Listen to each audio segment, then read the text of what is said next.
Well, good afternoon. And on behalf of the Administration for Community Living, an agency within the Department of Health and Human Services, welcome to the joint meeting of the RAISE Family Caregiving Advisory Council and the Supporting Grandparents Raising Grandchildren Advisory Council.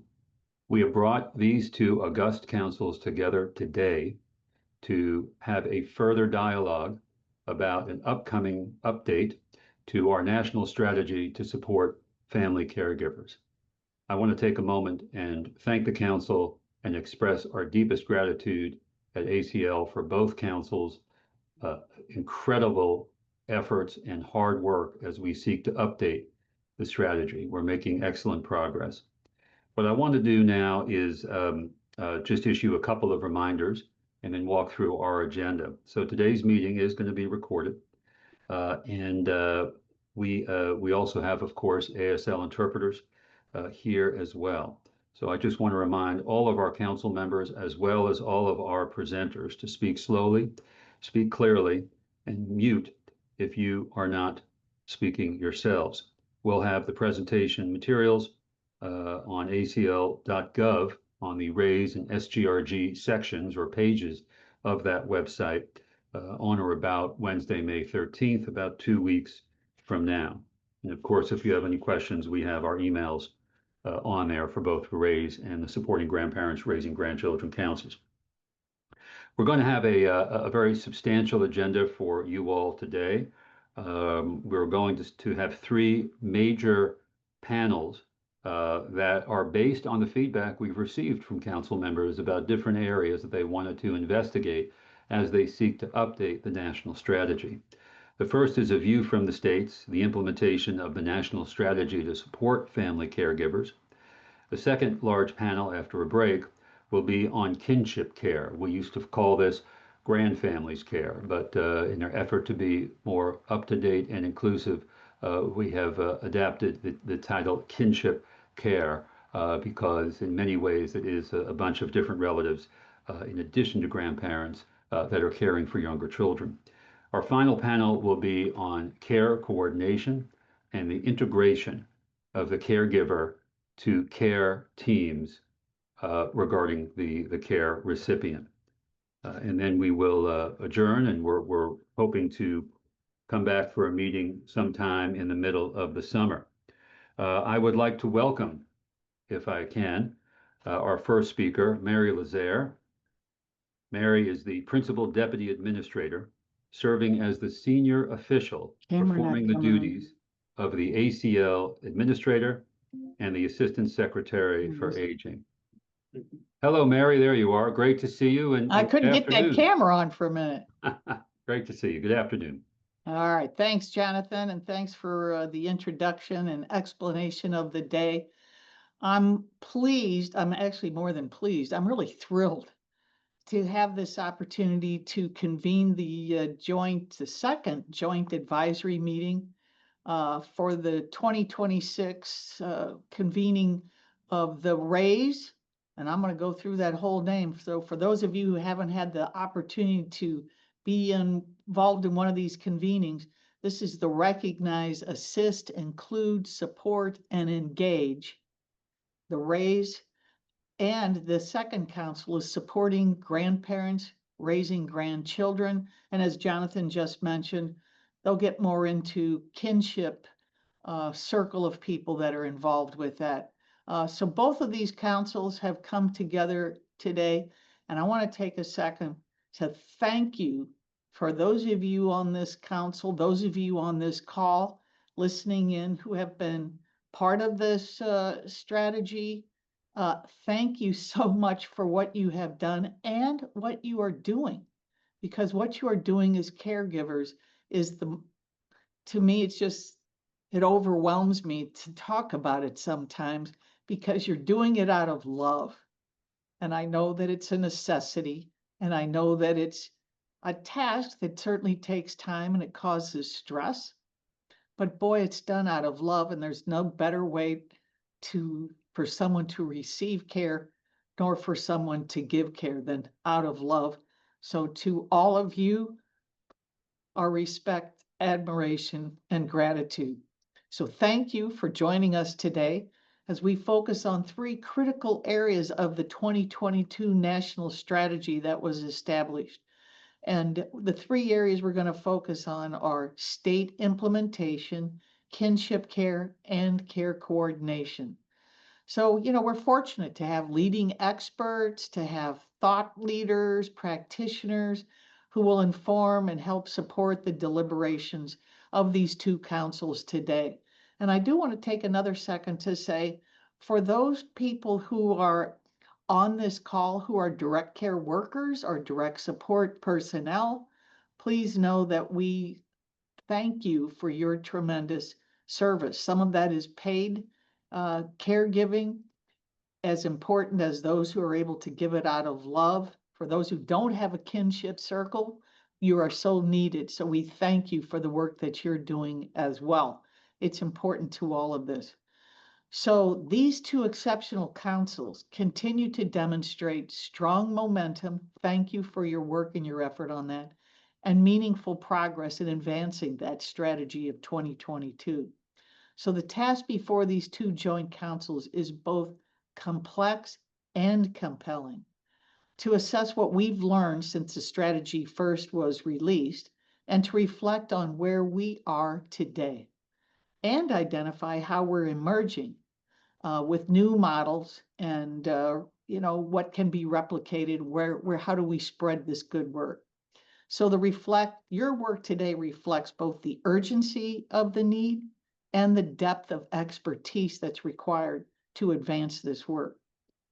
So today, the first session, as Jonathan mentioned to all of us, will highlight the experience of 4 states that have been working diligently over the past couple of years to implement the national strategy. And thank you to our 4 states.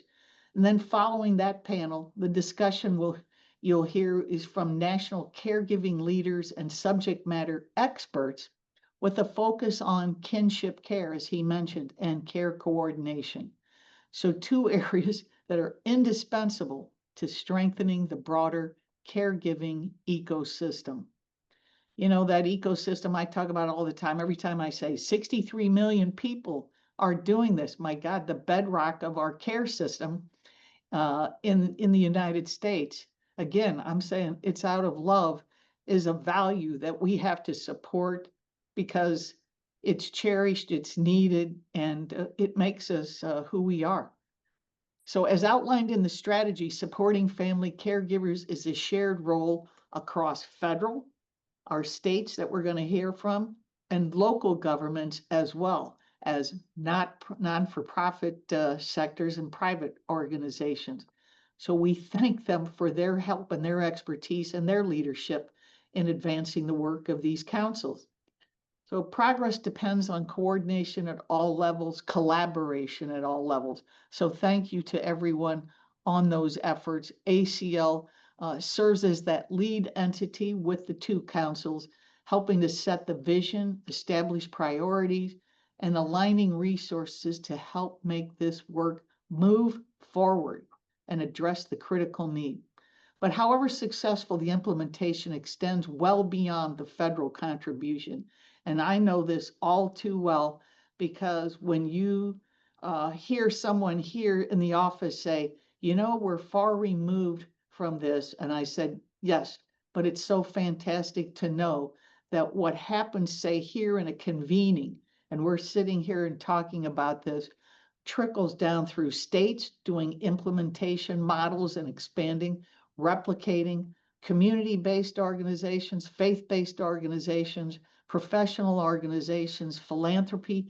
Think of all this effort that's going on beyond the walls of the federal government and state governments, all the way into the walls of homes where people are living and needing these services. It's overwhelming and exciting, and it gives you it gives, for me at least, the jolt you get to feel, hey, this is fantastic work. It's felt by people all over this country, and it's going to be exciting to hear more from the states. Equally important are our organizational partners, both national and community-based, who drive the innovation, the research, the data, and deliver services. So thank you to everyone involved in that. I also welcome our broad audience today who may be joining in and listening. You represent a broad spectrum of stakeholders as well, from government, public sector, states, private sector, faith-based, etc. So thank you to everyone, because your engagement is important. It helps to strengthen this work as well. At its core, our work together to advance the national strategy begins and ends with championing the needs, aspirations, and well-being of America's caregivers. So again, my salute to all of you who support individuals, care for individuals, love individuals, and know that we're excited to kick this off today and see what additional exciting work comes that supports the work that you're doing. So Jonathan, thanks for the opportunity to speak to everybody and welcome them, and looking forward to great results from this conversation today. Thank you. Mary, thank you not just for being here today, but also for prioritizing the issue of caregiving for the entire agency. Your support means the world to us, and I know that the council members as well are quite grateful. So thank you very much for that. Wonderful. Thank you. It's a privilege and an honor to say caregiving is our #1 priority at ACL. Thank you. I'd like to turn it over, if I can, to another member of our team, Melissa Zaz, for the roll call. Thank you, Jonathan. I will do the roll call for the council members, and just say present if you are on the line. Starting with ACL, Mary Lazare, Present. Carrie Benson. And Present. then moving, thank you. And then moving on to the Raise Council, Jonathan Cotter. Present. Carol Zernio. Present. Jesse Barisco. Lynn Gall. Present. Felicia Walker Hayes. Present. Joseph Henderson. Sharon McDaniel.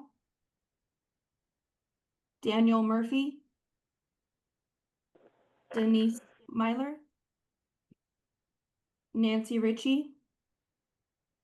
Gloria Sanchez. Present. Kezia Scales. Deborah Stonewalls. Present. Jennifer Wolf. Present. Michelle Archuleta. Catherine Capana. Liliana Chabarabati, sorry. Hi, yes, I'm present. Alicia. Yep. Robin Corindo. So Jolie Crowder. Present. Melinda Hogue.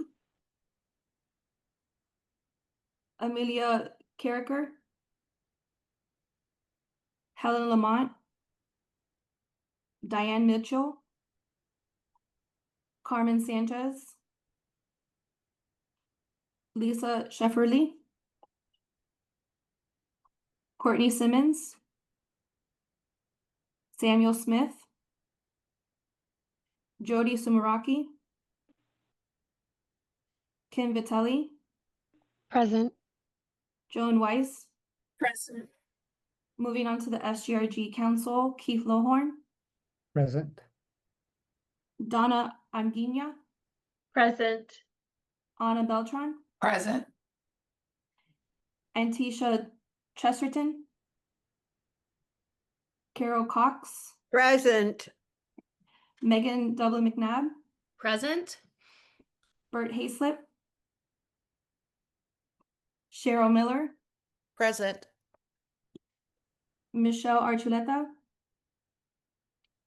Robin Corindo. Present. Michael Herndon. Present. Valerie Jones. Present. Amelia Carricker. Emma Nye. Tammy Proctor. And Joanne Weiss. That concludes the roll call. I'll turn it over to Jonathan Cotter to kick us off for our panel. Great. Yeah. I'm excited to introduce today's first session, A View from the States, Implementation of the National Strategy to Support Family Caregivers. You see, I know the value of observing complex caregiver systems as the first step to building replicable models. It was over 20 years ago in London that my family was supported by a small community operation that inspired my wife and I to ultimately co-found Ryan House, a children's respite, palliative, and hospice care program here in Phoenix, Arizona, and at the time only the second one of its kind in the US. Now, today in the US, we are fortunate to have a national strategy to support family caregiving as a roadmap. We are also fortunate to have the U.S. Administration for Community Living as at the forefront of funding innovation through the exploration of complex caregiver issues and identifying best practices. Today's session is the culmination of experiences of 4 states, using the national strategy as their guide to make an impact on caregiving. These states wrote competitive proposals for federal funding and were awarded 2-year grants to create new policies, design new systems, carve out new communication pathways, and collaborate with new partners to break down silos and advance our understanding of how to reach, inform, and support family caregivers. These states are the trailblazers who are creating models for other states to follow. These states are finding solutions to some of the toughest caregiver questions today, and we are excited to hear from them. Now I would like to welcome our panel moderators who will introduce the states. The panel moderators, representing the Administration for Community Living, are Nikayla Frederick and Bernice Hutchinson. Later, we'll hear from our panel discussant. The panel discussant, representing the National Association of State Health Policy, is Wendy Fox-Grage.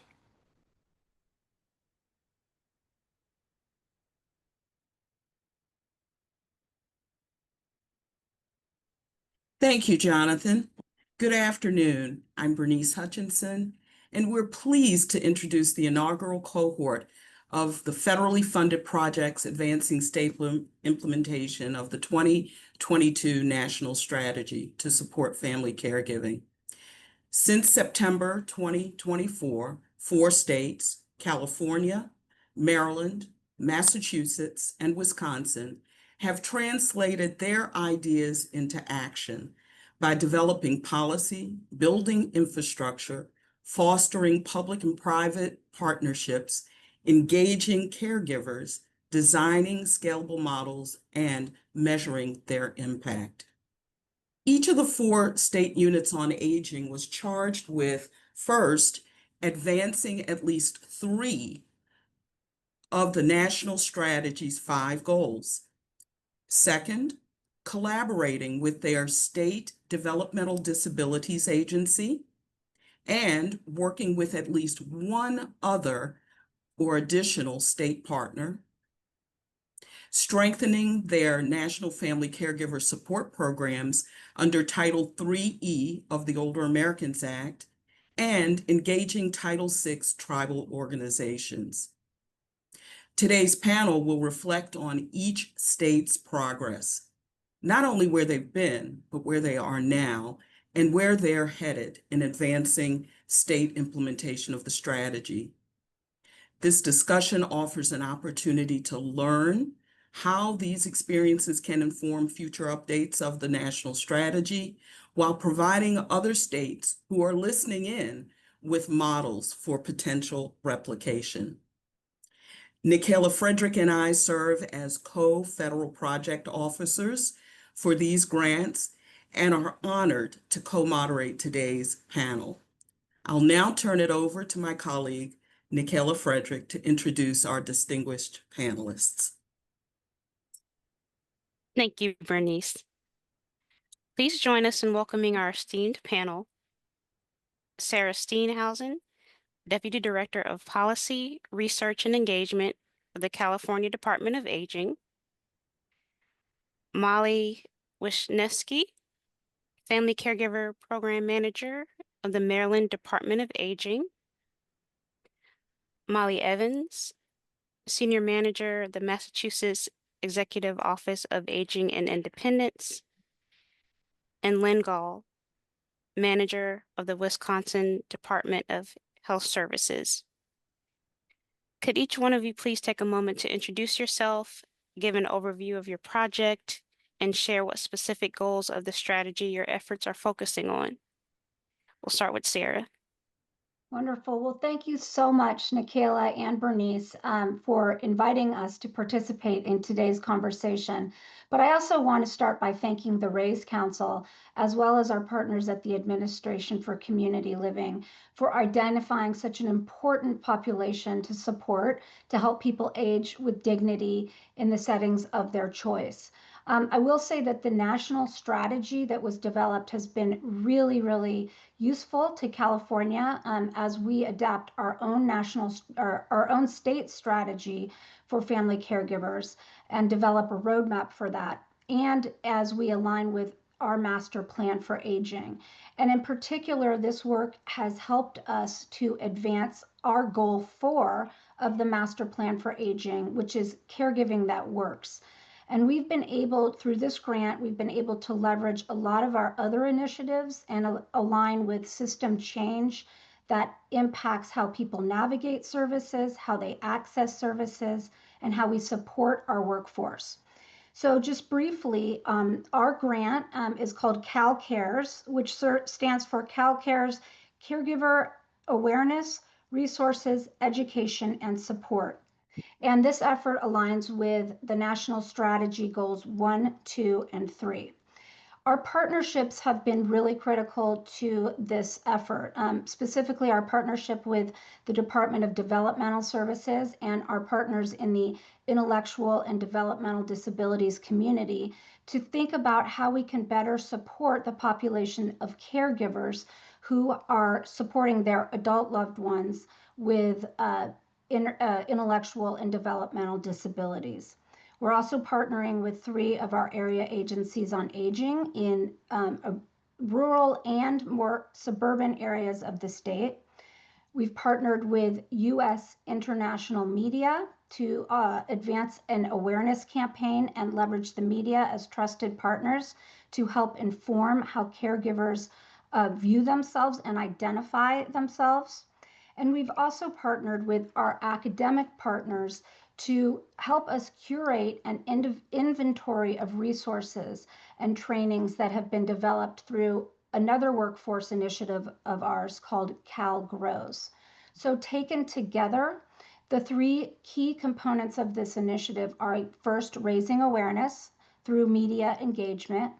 Second, understanding how caregivers access information and support. So really looking closely at referral patterns. We did this by engaging both caregivers from across the state, but also the providers from our community-based providers to our healthcare sector providers to understand where the disconnect might be and where some opportunities are. And then finally, as I noted, we're looking forward to having a curated inventory of resources and trainings that can be used by both paid and unpaid direct care workers and family caregivers. So thank you for this opportunity, and I look forward to continuing the conversation. Thank you, Sarah. Molly Wisniewski. Thank you, Nikayla. Hi, everyone. My name is Molly Wisniewski, and I am the Family Caregiver Program Manager here at the Maryland Department of Aging. And I've been supporting the implementation of the ACL State Implementation Grant for the past 2 years. We appreciate both ACL and the Joint RAISE Council for the opportunity to share our experience with you all today. In Maryland, 1.15 million family caregivers provide over 1 million hours of care annually, a contribution valued at $24 million. They are the backbone of long-term support, helping people remain safely in their homes and communities, and yet too often they are left to navigate a fragmented system with limited coordination across programs and services. Through this grant, Maryland is intentionally advancing 3 core goals of the national strategy, goals 2, 3, and 5, through a set of concrete on-the-ground implementation activities. For Goal 2, our cross-agency collaboration and work with the Maryland Commission on Caregiving is strengthening formal partnerships and ensuring caregiver voices are embedded directly into policy and program design. Under Goal 3, we are expanding the availability and accessibility of caregiver support by developing a centralized resource platform and training lay leaders to deliver both education and peer support. These efforts are aimed at reducing isolation and making it easier for caregivers to find and use services in real time. For Goal 5, we are grounding our work in data. We're drawing from the Maryland Commission on Caregiving preliminary survey results, BRFSS data, and launching statewide focus groups to inform both policy and program decisions and advance more responsive, evidence-based approaches to supporting caregivers. We focused on these 3 goals because the core issue is not a lack of programs, but a lack of alignment. What we've really learned through the ACL implementation work is that we're not just building programs, we're building infrastructure for caregiving. And that matters because caregiving is no longer a side issue with aging or disability systems. In Maryland, it is a key part of one of the 4 core pillars of our Longevity Ready Maryland framework. And that has really changed how we think about strategy, alignment, and sustainability. Again, we're happy to be here with you today, and Nikayla, I'll turn it back to you. Thank you, Molly. Molly Evans. Good afternoon, everyone. My name is Molly Evans. I'm with the Massachusetts Executive Office of Aging and Independence, and it's an honor to be here and a joy to share our work that we've had such a wonderful experience with Nikayla, Bernice, the other 3 states over the last year. So we are very proud of the way we've designed our grant project, focused on 4 main core objectives. First, we felt that it was important to break down the silos of caregiver support within our state. So we convened a cross-agency working group consisting of representatives from all of our state health and human service agencies. This group is currently working on a holistic strategy for caregiver supports. And this work corresponds to Goal 2 within the national strategy. Our second objective was to learn and lean into the new ideas on how to better support the economic security of family caregivers through our Title III funded family caregiver support programs based at area agencies on aging. And we thought it would be interesting to ask them to partner with an unlikely partner in their community to try out innovative interventions. To that end, we awarded 5 mini grants to evaluate replicable caregiver interventions in economic security. The grants have been underway for approximately 8 months now, and we're very excited to start examining their results soon. And that work corresponds to Goals 3 and 4. Our third objective was to strengthen caregivers' access to information through an accessible statewide resource guide, Goal 1. And lastly, we wanted to take the opportunity to collect more data about caregiving in the state. To that end, we funded the addition of the caregiving. Thank you, Molly. And Lynn. Thank you. And hello, everybody. Thank you for inviting me to take part in this important panel today. I wanted to start by, I guess, saying thank you to everybody who's taking the time to be here, and especially if there are any family caregivers in the audience, thank you for taking the time. To address this, we began building partnerships dedicated to finding new solutions and advancing policy initiatives. The Wisconsin Family and Caregiver Support Alliance was established in 2017 to raise awareness of family caregiver support needs across the lifespan. Ours is an informal alliance of concerned stakeholders. We have no dedicated funding or operating budget, but what we do have is a deeply dedicated group of individuals with a shared vision for wanting every Wisconsin resident to live their best life in their community for as long as they desire and as long as they're able. The state of Wisconsin could not do the work that we're doing without these partners. And I'm going to continue to refer to this alliance throughout remarks in the panel because they are so important to our work.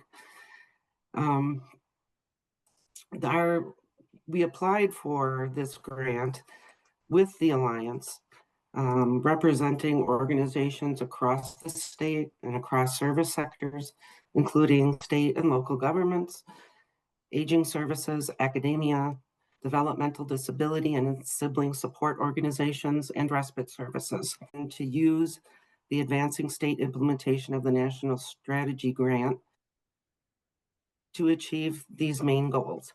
Number one, to increase awareness of caregiver needs and supports available in our state. Work in this area spanning across all areas of our grant work. We're also building the capacity of our Caregiving Alliance. As I mentioned, we have been operating since 2017, loosely connected with no dedicated funding or legal structure. So we're now, this grant is helping us to create a more robust organization. We are also recruiting employers as in partners. We are also educating employers about state and community programs that are already available to support their workforce and which they can promote and use in addition to company benefits. So I look forward to sharing more about all of these initiatives as we go forward today. Thank you. Thank you all for that background. So let's kick off our first question.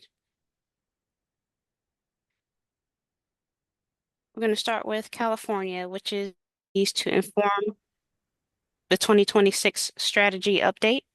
For example, shifts in community care settings, the long-term care system, workforce dynamics, the use of technology, or any conditions specific to California?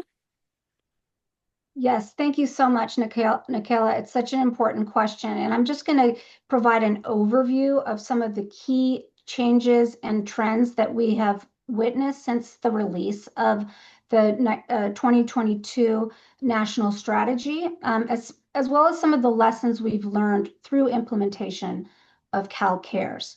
So I think the first thing that comes to mind, California has approximately 7 million family caregivers. And really what sticks out to us is the changing family structure that has emerged. We have a growing number of childless older adults. We also know that 1 out of 5 Californians live alone, which might make it more difficult to access caregiving support. And we know that as family structures have changed, many of the adult caregivers live further away in other states and are serving as remote caregivers. So we have recognized that we need to think of new ways to serve and support the caregivers that are there, and think about new roles for people that might not have traditionally seen themselves as the caregiver. So it could be a friend or a community member that is serving as caregiver for somebody who lives alone. So one thing that we've learned about is the importance of thinking of peers as the caregivers and as people that can help provide information and support to the other caregivers in the community.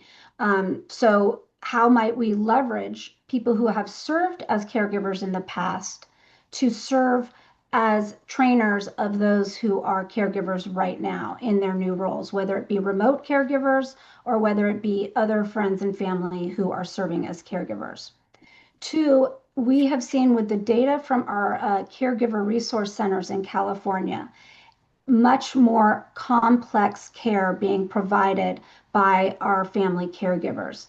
I think this is a trend across the states, but in our state, of those surveyed, 85% are providing a sort of nursing or medical care to their loved ones in the home.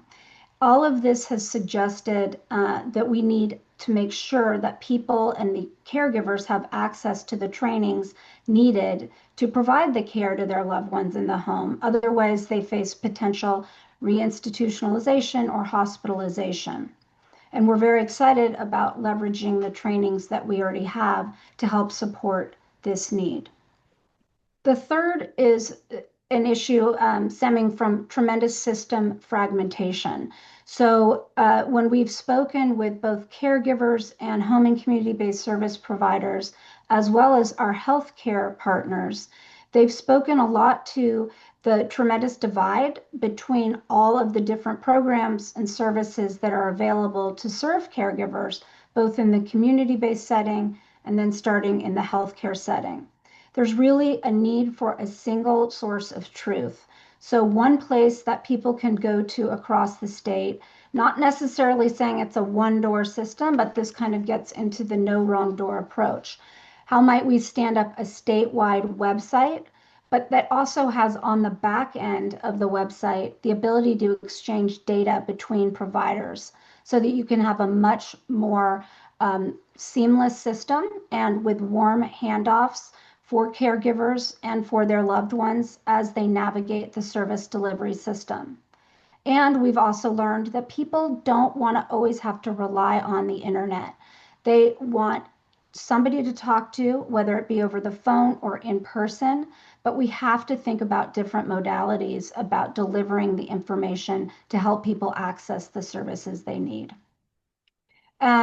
Number 4 that we've learned a lot about is awareness and thinking about new ways to help caregivers identify as such. And our work with the U.S. International Media, or USIM, has developed approaches to work with our ethnic media across the state so that we can target messaging to the different populations of caregivers across the state. So learning about how to use these trusted sources of information across the state to help spread the word and help caregivers know how valuable their work is and also where they can go for help and support. 5th is the need for resources. I don't think this is any surprise to anyone, but we have really valued the support through the Title III-E of the Older Americans Act to support our family caregivers in the state. And we know that there's so much more need out there. And then the final learning we had was on the issue of people who fall in what we call the overlooked middle, or those people who can't access Medicaid or in California, Medi-Cal, long-term services and supports, and yet can't self-fund for their long-term services and supports needs. So we've done a lot of work to better understand who that population is and what some potential strategies are to reach them in their place of need. So thank you for the question, and I look forward to continuing the discussion. Thank you so much, Sarah. You really shared a lot of gems there. Just a question. You mentioned that there's a sect of people who aren't comfortable with your website, and just wondering how you are reaching that population of people who might not be as comfortable with the tech piece. Yes, no, so what I really meant was that a website, we're working on developing a statewide platform, but we're in the very early stages of it.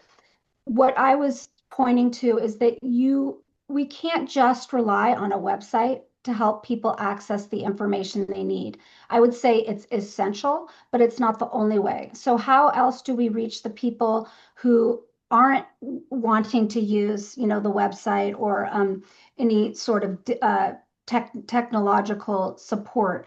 That's where I think we have to think about the role of peer support and training caregivers to be peer support specialists to people in the community. This particularly could be valuable in rural areas. Not only do a lot of our rural caregivers lack digital access, but they also really rely on the people in their community. And of course, there's a lot of aging in our rural communities. So we know that there's potential opportunity to train those people who have already served as caregivers to be either community health workers or outreach specialists that can support their immediate community. Thank you so much. So at this time, we're going to transition to question number 2. So I'm going to pass it to you, Bernice.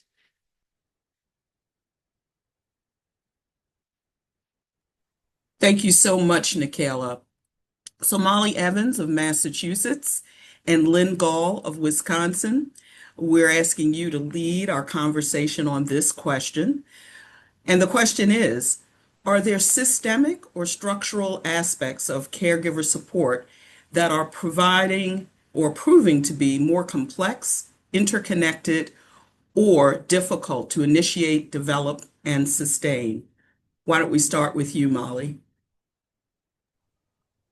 Thank you, Bernice.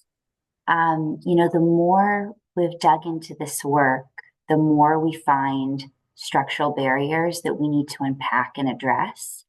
And in thinking about it, these really fall into three main buckets that I'll walk through. The first is one that I think the national strategy does a great job of addressing, which is that caregiving does not live in one system. It touches healthcare, behavioral health, housing, transportation, labor, education, more.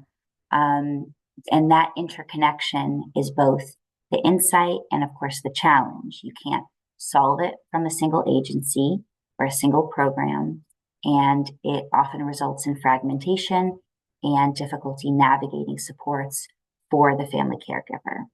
We've learned that navigation or access to information is infrastructure, not a service. We've heard this consistently across our cross-agency work group that I mentioned earlier. More than half of the participating agencies within Massachusetts Health and Human Services cited fragmented systems and difficulty accessing services as a top challenge for their family caregivers. And we know that even well-designed programs often go underutilized if caregivers can't find or move through them easily. And the reality is that even the strongest programs can fail if there is no clear entry point or coordinated pathway for the caregiver. This is especially true when supporting individuals caring for both children with complex needs and older adults. And caregiving across the lifespan often adds complexity, as many of our systems are not designed for these overlapping caregiving roles. The second theme sort of in this these structural aspects of caregiver support I want to talk about is the direct care workforce crisis, being really a hidden structural driver of family caregiver stress. You really can't talk about one without the other. When paid care is unavailable or unaffordable, inflexible, we hear about minimum hour requirements being a barrier for family caregivers, for example. Families often have to absorb this gap, and caregiver strategy has to be developed alongside direct care workforce policy, not separately. And then the third point I want to make is around financial vulnerability for family caregivers being more acute than often people assume, and the long-term effects they have on employment, retirement, generational wealth being very real. The vast majority of family caregivers work full-time, and trying to balance this work and care can have a major impact on a caregiver's ability to do either thing to their greatest ability. And this can lead to personal stressors like burnout, but also financial stressors, performance at work, even the ability to continue working at all becomes an issue if not properly supported. In fact, studies found that around 40% of family caregivers report at least one negative financial impact from caregiving. And we've found that this can create a ripple effect throughout the state. So caregivers who face financial difficulties may need additional supports and benefits from the state, and they may not be able to meet their own living expenses, pay for care, or adequately save for their own retirement. And caregiving can also impact long-term inequities. They're less able to accumulate and pass on generational wealth. And the employers in the state are also impacted when our caregivers are impacted. When employees are stressed by their caregiving demands, employers often see increased absenteeism, turnover, etc. And we know the estimated cost to U.S. employers due to the pressures on caregiving is upwards of $30 billion a year, and Massachusetts is no different. However, we have found that when employers foster a supportive culture and offer care benefits, they report improved productivity, improved stress, retention, the list goes on.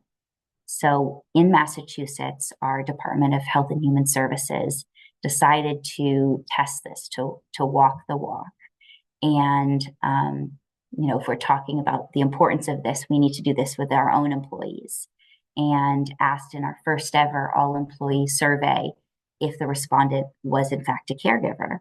And we found that employees who indeed identified themselves as caregivers reported equal or even higher satisfaction across areas like teamwork, collaboration, organizational advocacy, etc.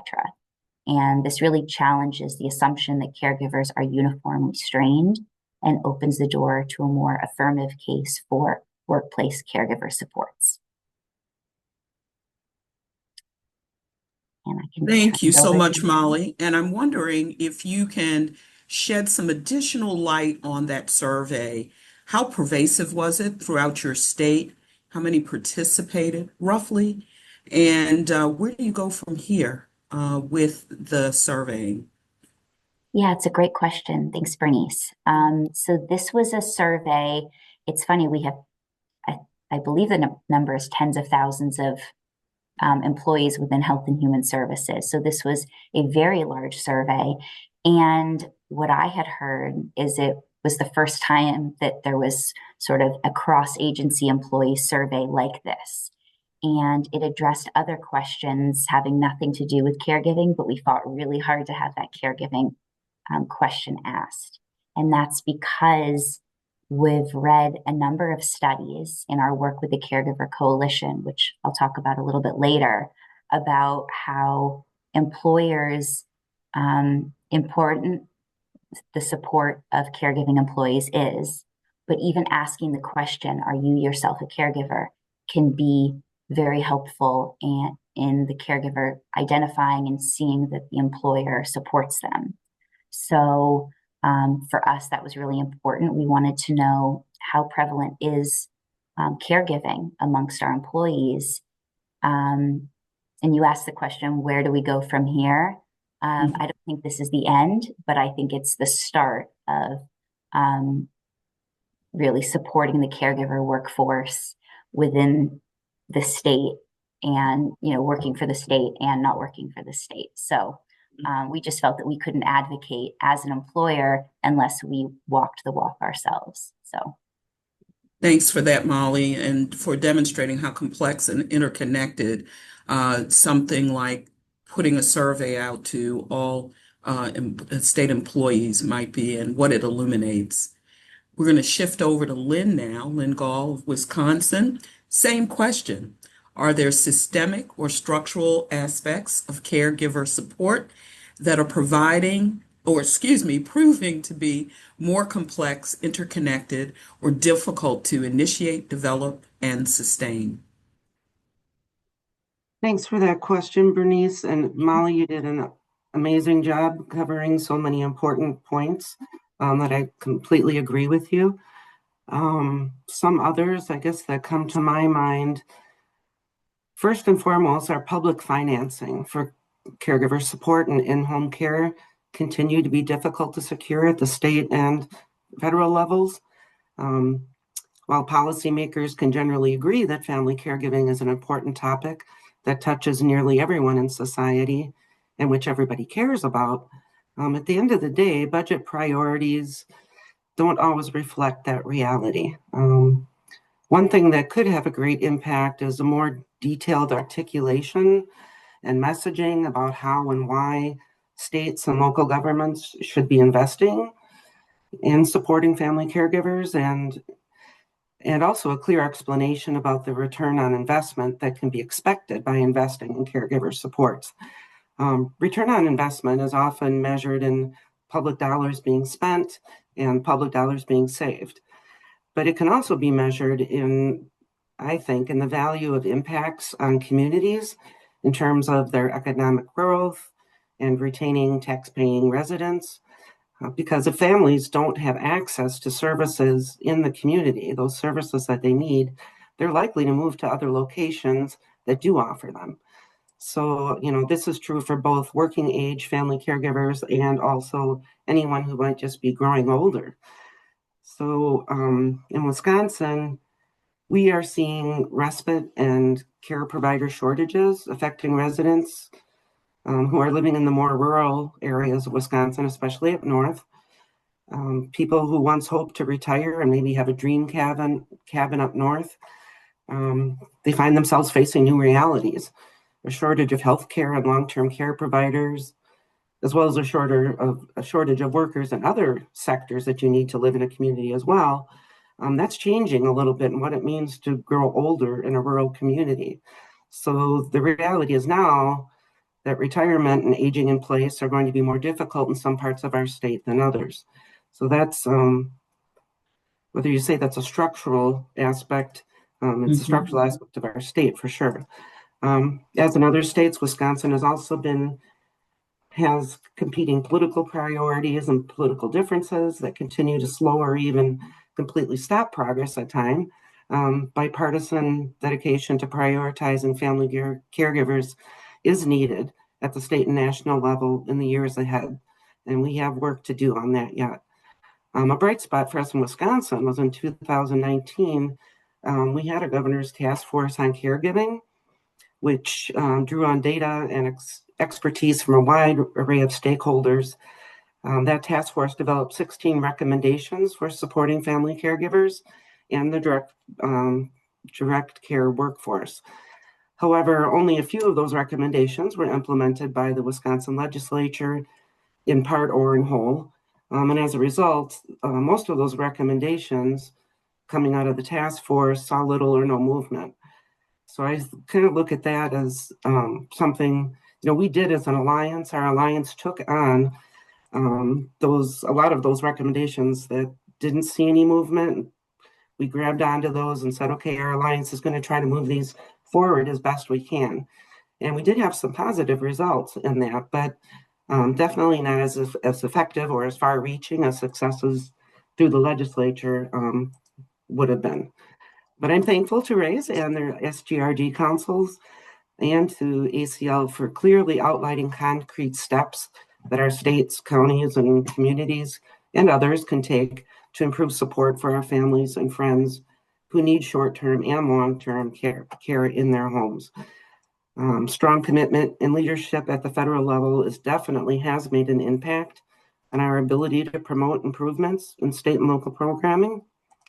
What we still do need, however, is a proven method for showing the return on investment that states, local governments, and communities can expect from investing in these new family caregiving and direct workforce initiatives. So I hope the second iteration of the RAISE, the strategy is going to help us do that.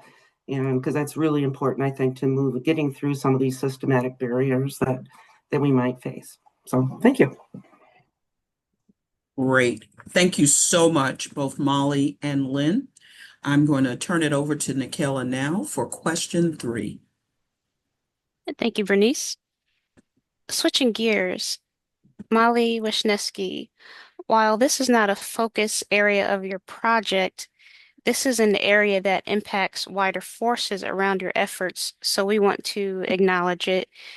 Could you tell us in brief, from the Maryland perspective, how would you say that changes in the paid direct care workforce affect family caregiver roles, stress levels, or decision-making? And what do the dynamics in your state suggest about efforts to align the needs of caregivers and the workforce? Absolutely. Yeah, thank you, Nikela, for that question and the preface. The direct care workforce, particularly the shortage, is having a very real impact on families. And we're seeing that kind of play out in a real practical way here in Maryland. When there aren't enough paid caregivers or when hours are reduced, we know that it is the family members who are really stepping in to fill those gaps. And that often means, providing personal care, more supervision, and more coordination than they originally expected or planned for.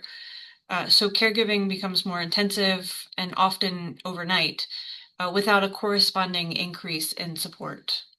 It also significantly shapes decision-making. So families are sometimes delaying hospital discharge, or they're avoiding certain care options altogether, and not because those options aren't clinically appropriate, but because they're not confident that those services will actually be available when they need them. And I think that uncertainty adds just another layer of stress on top of already difficult decisions.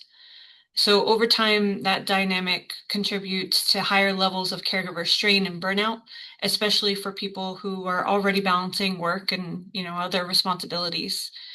So in Maryland, and I was encouraged to hear Molly speak on this too in the previous question, I think one of the most important shifts has been recognizing that the direct care workforce and family caregivers are all part of the same ecosystem. That when the workforce is short, the caregivers are absorbing that pressure. And when caregivers are overwhelmed, it also impacts the stability and the effectiveness of the workforce system. These can't be treated as separate conversations anymore here. And because of that, we're intentionally aligning efforts across agencies like health, labor, education, aging, and Medicaid. And what's emerged is a shared understanding that this is not just a care issue, it's also a workforce development issue, an economic issue, and a system stability issue. That broader framing has helped bring in new partners who may not have traditionally seen themselves as part of the caregiving policy, but who are clearly a part of the solution as we move forward. We're also building on that through our work with Together in Care as part of the Advancing States State Caregiving Collaborative, which complements the ACL Caregiver Implementation Grant and our broader Longevity Ready Maryland work. This effort helps us intentionally connect family caregivers and the direct care workforce through shared planning, training, and policy development, rather than treating them as separate systems. And through this work, we've been able to make recommendations across key economic and caregiving work groups, identify training opportunities for both family caregivers and direct care workers, and continue developing cross-cutting policy solutions that support both groups. We're also working closely with Medicaid to explore how family caregiver trainings can be better incorporated into the direct care workforce development moving forward. We're focusing on practical alignment. I think things like shared training approaches, stronger referral pathways, and just a more consistent messaging across systems so that caregivers have a clearer, more predictable experience no matter where they enter is really important. And programs like our respite care ambassador model, I think, are a good example of that kind of coordination in action. So the bigger shifts is moving away from treating workforce strategy and caregiver strategy as separate tracks, and instead building them as one integrated system of support. And the impact is that when we strengthen the workforce, we strengthen families. And when we support family caregivers, we create a more stable and sustainable care system for everybody. Excellent. Thank you, Molly. It sounds like you all are meeting people where they are with practical innovation. So at this time, I'm going to pass it back to Bernice for question number 4. Great. So our question number 4 really addresses all states, and we'll be giving each one of you an opportunity to share your comments, your thoughts, and your insights. Question number 4 is as follows. Are there approaches, partnerships, or collaborations that have shown stronger promise or broader relevance than originally anticipated within or outside of the state implementation grant that you're currently working within? What seems to be driving these accomplishments? Let's get started with California. Great. Thank you, Bernice. I love this question because I don't think that you can make progress in system change without partnerships. So one example I want to give to from this grant, as I noted, we were leveraging our CalGrow's workforce training initiative, which was an ARPA investment where we were able to train approximately 34,000 direct care workers, both family caregivers and paid direct care workers, through different approaches across the state through grantees. And we found that that was such a tremendously impactful program in helping provide people with the tools that they needed to do their jobs the best they could, but also to feel valued in the work that they did. And we provided a number of incentives to do that. But we really didn't want the work to stop there. So it was wonderful to have the opportunity to launch this program, Cal Cares, to create an inventory with these trainings. Where the partnership opportunity comes in that we hadn't envisioned is that we now have a memorandum of understanding with the California Labor and Workforce Development Agency and the California Community College Chancellor's Office, where we're focusing on workforce issues. They were so intrigued by the work that we did in Cal Grows, where we trained family caregivers, that the community colleges said, we need to think about ways we can work with you to see where our community colleges can play a role and provide opportunities to either train family caregivers through the community colleges, or how might we provide credit for prior learnings and prior experience that the caregiver has to help advance them in the healthcare sector. So what we're seeing is not only a way to continue utilizing the trainings that we have, and in fact, the Community College Chancellor's Office says that they are willing to be the kind of the place where we house all of these free trainings. But they also, as I said, want to think about how they can leverage this work within the community college system. So we're really excited, and I think there's a lot more work that's going to be coming from that partnership, and a lot of potential new paths that we can take to support both the paid direct care workforce, but also importantly, our 7 million family caregivers. Awesome. Thank you so much, Sarah. We'll move on to Molly in Massachusetts. Thank you, Bernice. So here in Massachusetts, we believe deeply in cross-sector and non-traditional partnerships. I think I've said those terms a number of times already today. We use this grant as an opportunity to form, like I mentioned earlier, this cross-agency work group that's proven extremely valuable to our caregiver work. The group consists of 11 health and human service agencies within Massachusetts, all at the same table, agencies that don't traditionally work closely, examining shared caregiver challenges. The insight that caregiving touches every system and every agency isn't just rhetorical when you're sitting in a room with behavioral health, public health, Medicaid, et cetera, all saying the same thing. So that's been really impactful for our caregiving work. Similarly, the unlikely partners model that I mentioned in our caregiver innovation grants has also really exceeded expectations. Grantees are partnering with organizations in other sectors, such as banks, legal aid organizations, local financial professionals, graduate schools, hospitals, going well outside the traditional aging services network. We know that that's where caregivers already are, and that's where early identification happens. And lastly, while cross-sector partnerships are a cornerstone of our grant work, our state implementation grant work, they exist in other aspects of our caregiver work as well.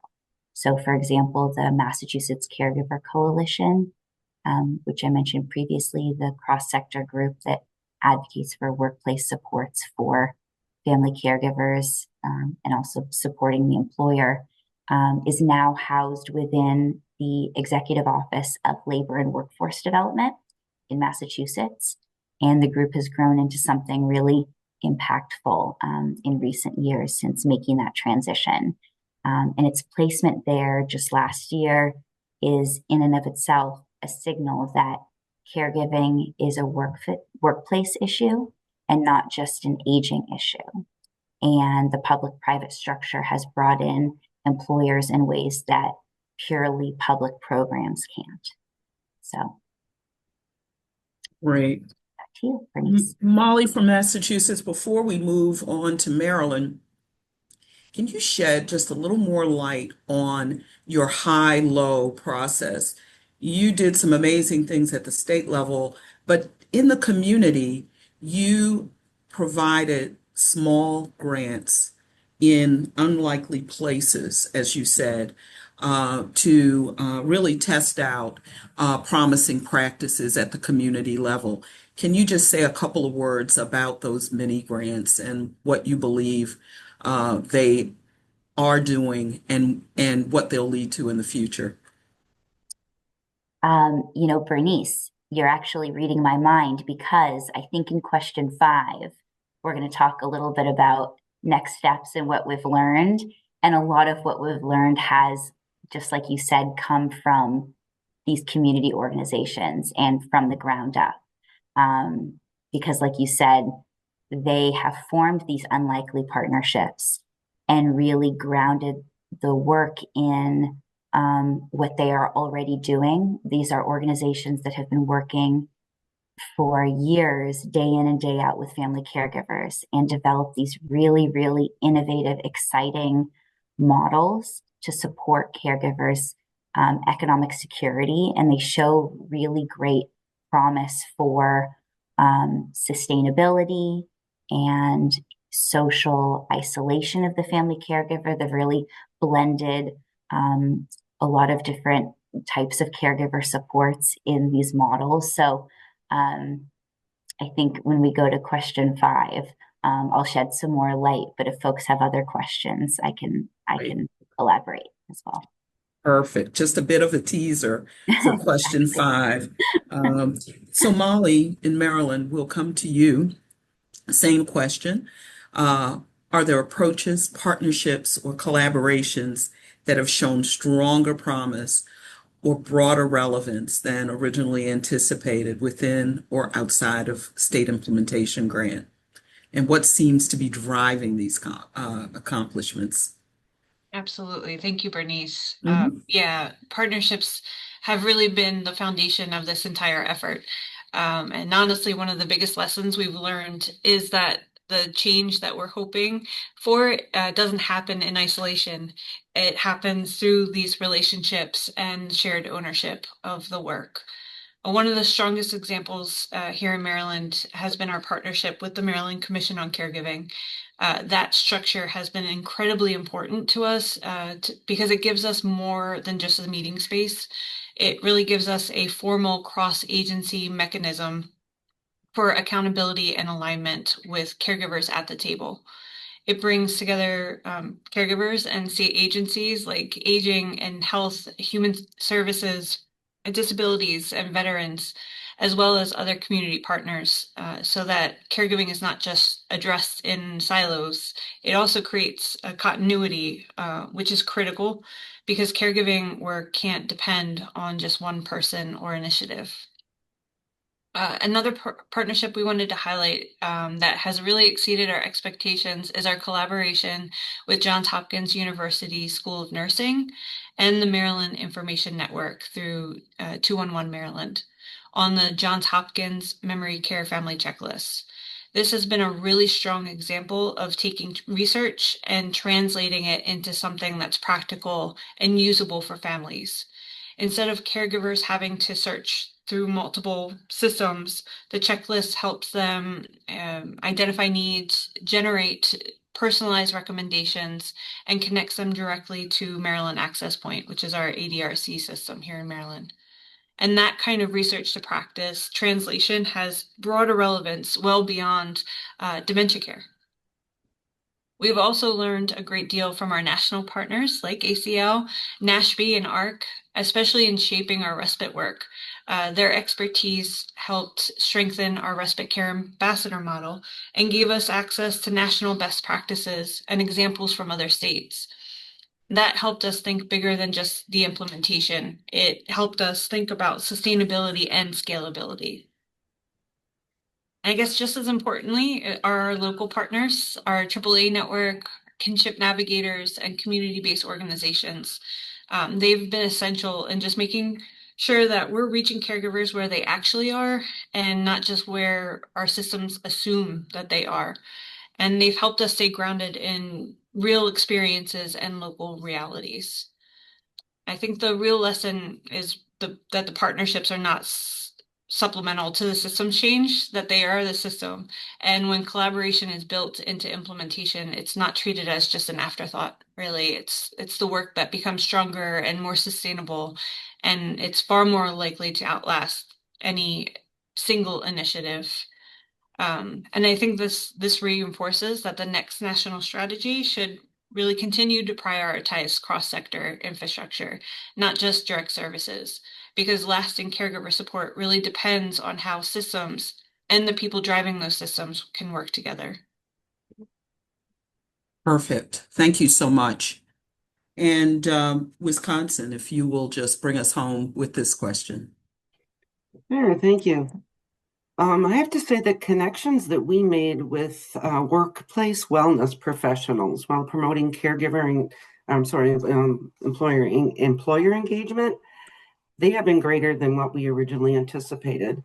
We learned that framing, giving support for working family caregivers, if you frame that as workplace wellness, that seems to strike a chord with many businesses that otherwise weren't responding to suggestions about making improvements in their work environments or policies for family caregivers. I don't know if it's simply the wording changing or the focus away from, quote, the family caregiver to an overall message of workplace wellness that has enabled us to make the inroads, but it does seem to tap into something that most workplaces are already interested in doing, and in some cases are involved in and invested in. Some examples I can give on that were presentations that we gave at the Wisconsin Wellness Council conference. They had a state conference and we had a wonderful response. We shared, statistics about caregivers, talked about the benefits of supporting working caregivers, shared no-cost public resources that we have available through the state or through ADRCs or county organizations. And some workplaces told us that supporting family caregivers was a topic they were already thinking about, but others said that our presentation was the one workshop that they didn't know that they needed, that it was like they came in and they learned like, oh, wow, we need that, and we didn't even realize it. And a few of us even told us we were at the best at the conference. So that was really sort of a pat on our back, and we made us feel good about the work we're doing. From that conference, the connections we made, we walked away, hooking up with people from the Wisconsin Technical College system. They asked us to provide them a follow-up presentation on how to support their staff with workplace well-being. The Wisconsin Department of Administration wellness coordinator happened to be in the audience and followed up with her. We're talking now about how all state agencies can do better at supporting working caregivers. So we're now doing that. I've also started having discussions with the state public health implementation plan work group, meeting regularly with them to talk about how we can talk to, we're going to be having presentations with local and tribal public health departments to discuss about how the National Family Caregiving Strategy overlaps with priorities that they have in the state health implementation plan. And the long-term goal on that is to then have the local public health departments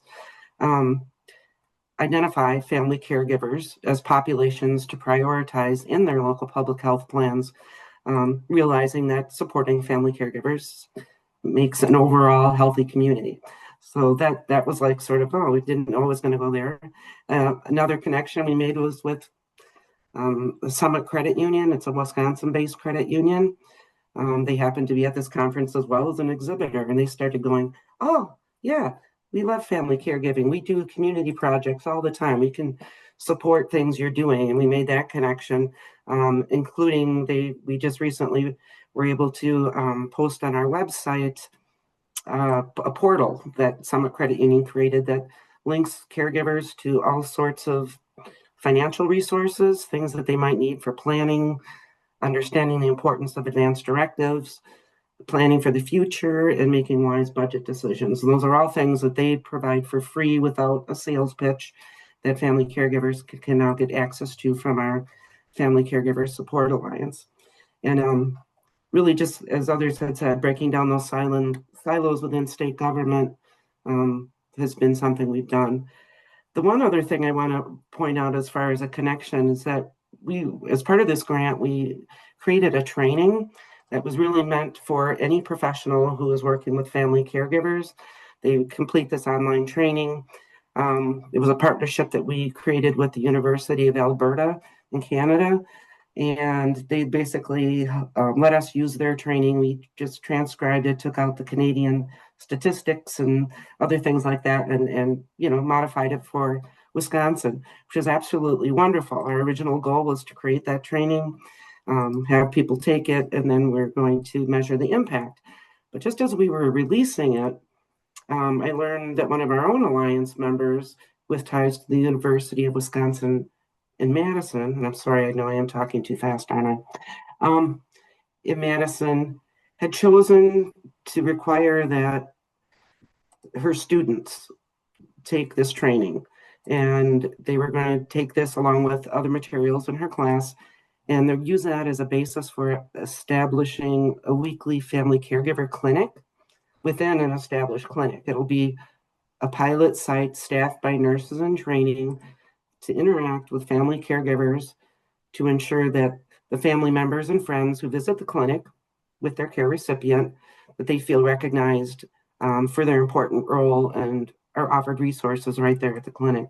Now that was something, one of those partnerships that, or things that happen that we did not expect. So I guess Great. I have to say, just learned you have to be open to whatever might come your way, right? Great point. I'm going to shift it back to Nikayla now, and thanks to our 4 states for those great responses to question 4. Thank you, Bernice. So question number 5, this is another question for everyone, but being mindful of our time, let's do a quick round robin. Can each of you share in one sentence one emerging outcome that is anticipated to have the greatest impact on assisting caregivers in your state through your grant, and how you're planning to record these results? It's exciting to be at this stage of your projects. Let's go on down the line with starting with California. Sure. So I'd say our biggest impact will be based on our ability to expand access to statewide trainings by leveraging our partnerships with our community college chancellor's office. And we can reach caregivers across the state through that approach.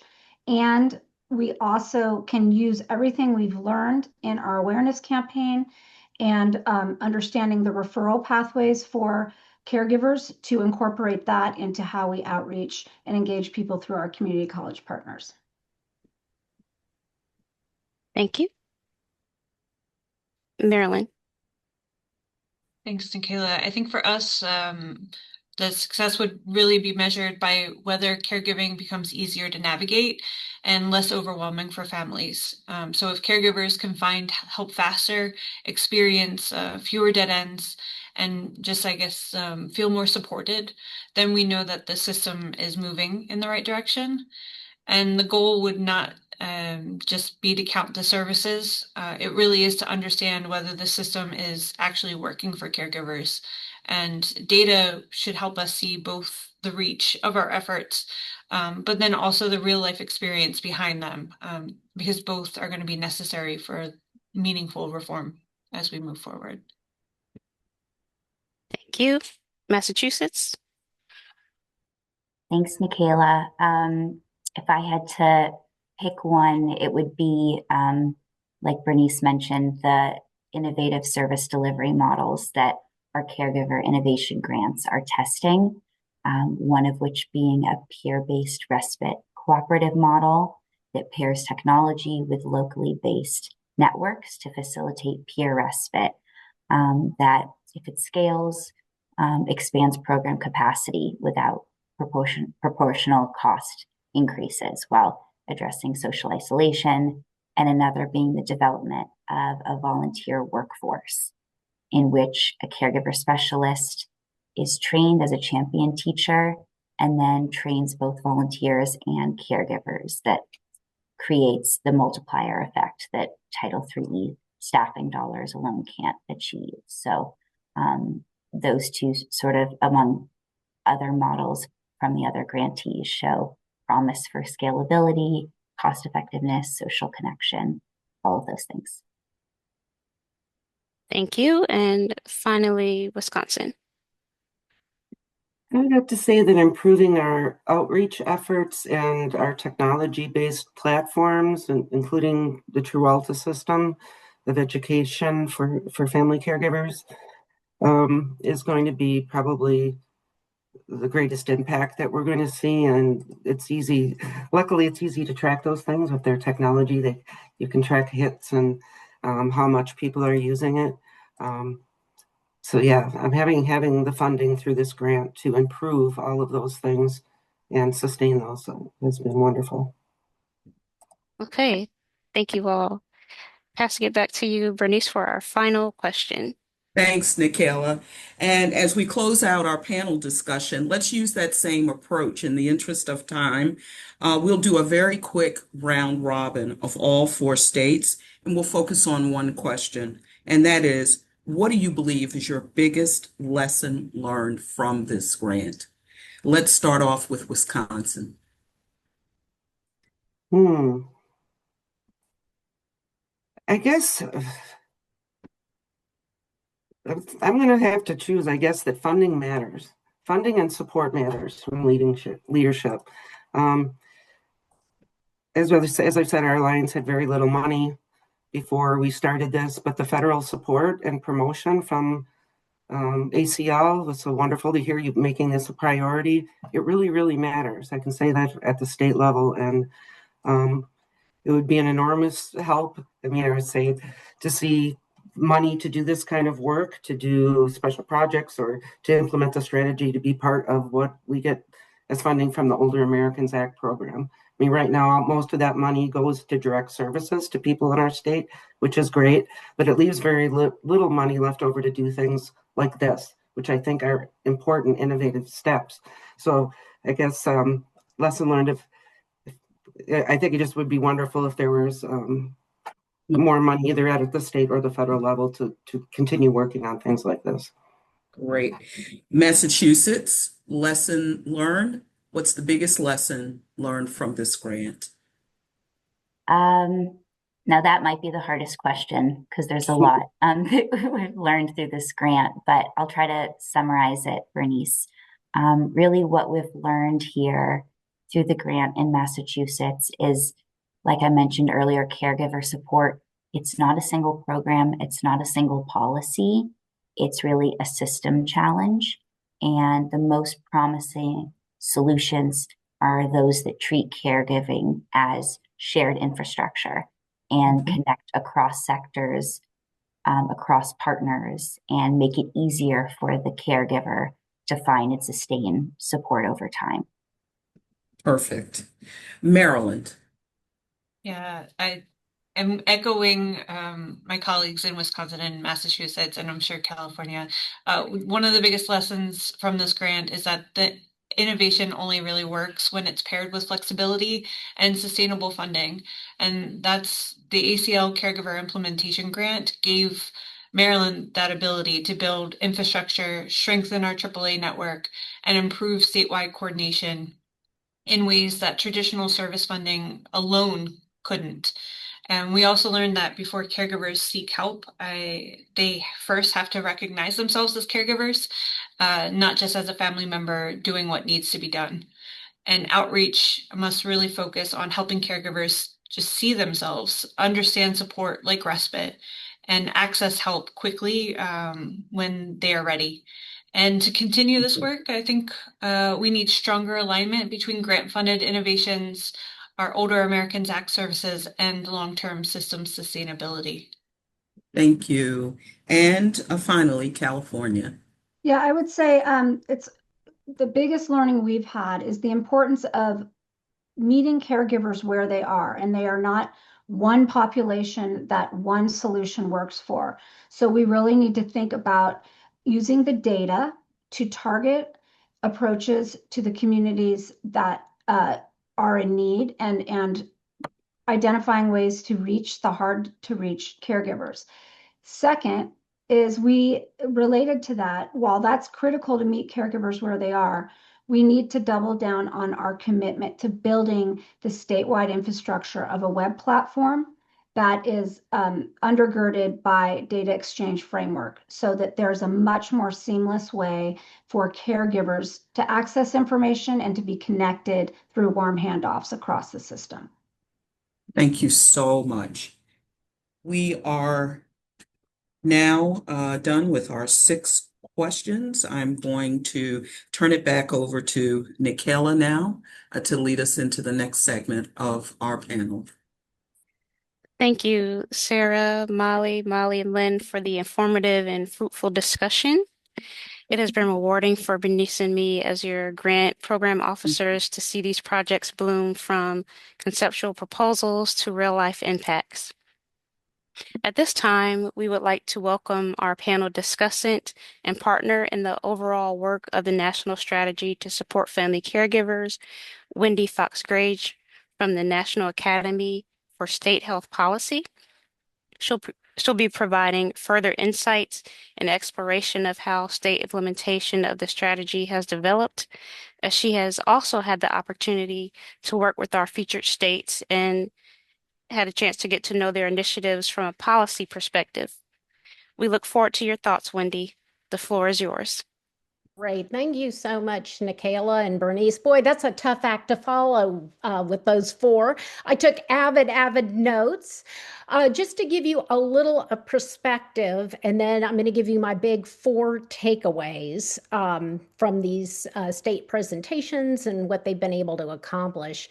So my insights are from 2 different roles. One is that I'm the director of the RAISE Family Caregiver Center. And so from the very beginning, since the RAISE Act was established, I've been working in a very unique partnership with ACL, the Johnny Hartford Foundation, and I work for a private nonprofit. And so I've been able, as this technical assistance center, since the very beginning, to work with the very first, the first joint advisory family caregiver councils. And so we've been meeting, for the last almost 7 years, every week, with both ACL, the Johnny Hartford Foundation, my organization, and we've been supporting the 2 councils from the very, very beginning. And so that has just been an amazing, unique collaboration. Also, my organization, NASHP, it stands for the National Academy for State Health Policy. We're a nonprofit, nonpartisan organization, and we're of, by, and about state health policymakers from all different branches of state government. And so I've had a front seat to working with the states that you've just heard from. We've created over the years a variety of resources for states to implement the national strategy. And back in January of 2025, we launched a 13-state learning collaborative. 3 of these 4 states are in that. So we've been working very, very closely with them on a peer-to-peer learning and TA technical assistance with, subject matter expertise. And so I come to you with those 2 hats. It's been such a great honor working with the councils, working with the states, working with a federal agency who kicked it off with Mary Lazare saying, caregiving is the #1 priority for ACL, and to work again with the Johnny Hartford Foundation. And I think it's been sort of one of the coolest experiences of my life of seeing this go from a blank page to then the creation of the national strategy to support family caregivers, and then working with states to implement it. And of course, those states, as we've heard a bunch from them with their partners, their local partners, their private sector partners, have been putting this together. So, when we released the strategy back in 2022, I was always confident we were going to have a national strategy. What I wasn't sure about was the implementation, because it covers a lot of ground, right? It's not just states, it's federal government, state government, local government.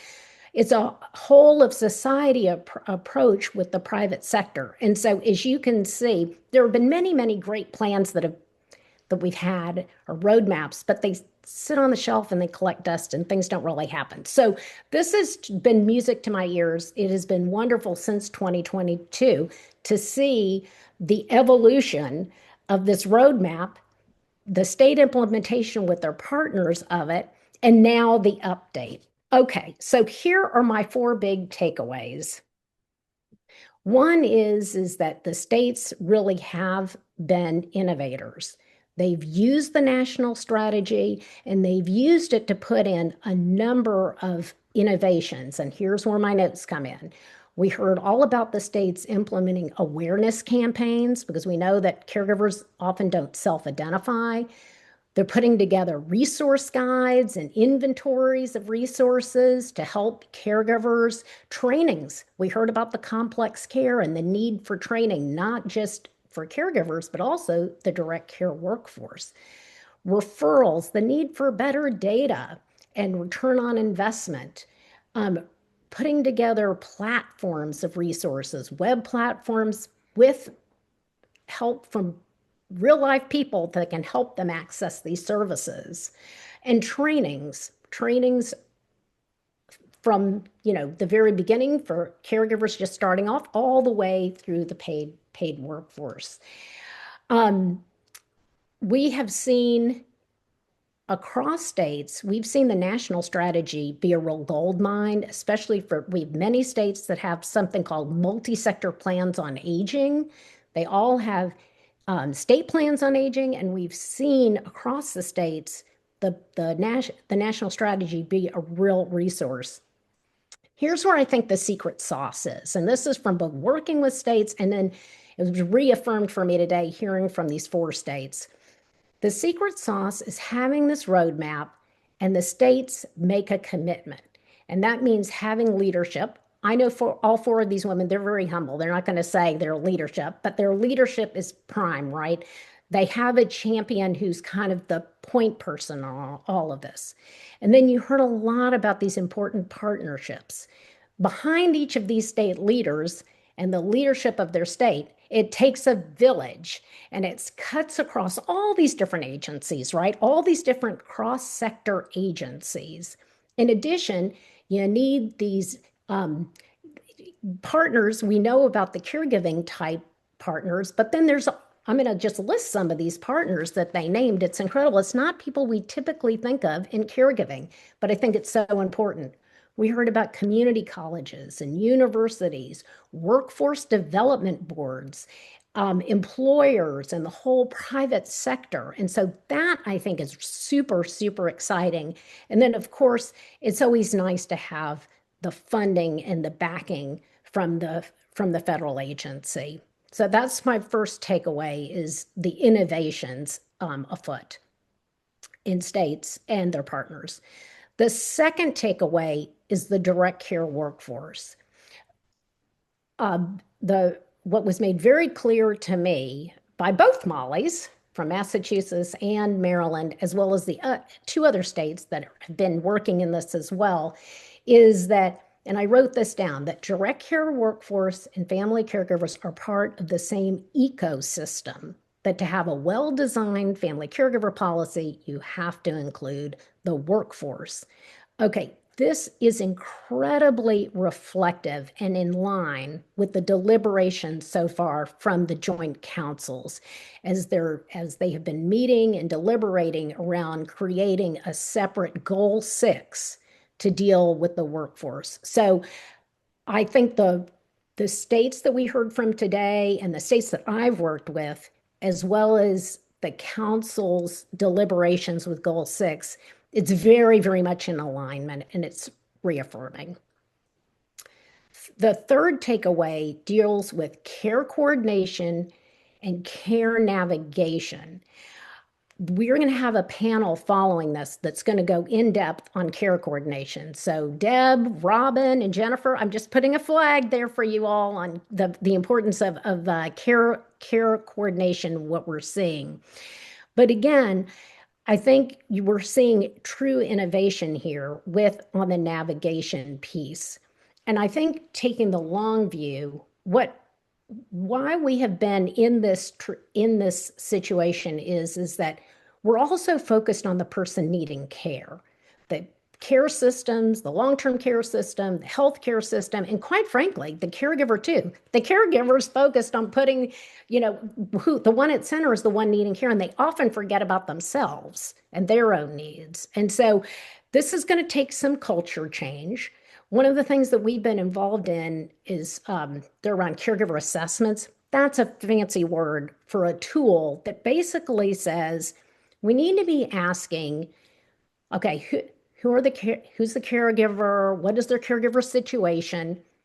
What do they need? And it doesn't necessarily have to be a governmental benefit, right? It could be they need some help from other family members. I know in my case, having a game plan was a huge relief. And then the critical piece of that is they get the care that they need, the support they need, and then there's follow-up, right? Follow-up to make sure that they got that. We are part of an ACL-funded project with the National Caregiver Support Collaborative, where we've collected some of those wonderful tools around asking about the caregiver's own needs and their preferences. And in fact, Lynn, from your state in Wisconsin, you all use a checklist. Molly, I know in your state from Massachusetts, you all have a tool that you use that you're now updating. And so if you go into that, I think there's some wonderful resources. That's where we can all learn from each other. The fourth takeaway is really that this is so foundational. The 4 states that we heard from today, these states are the very first to have these implementation grants from ACL. And now they're working with 5 more states, 5 additional states. And on top of that, my organization has been working really closely in the last year and a half with 13.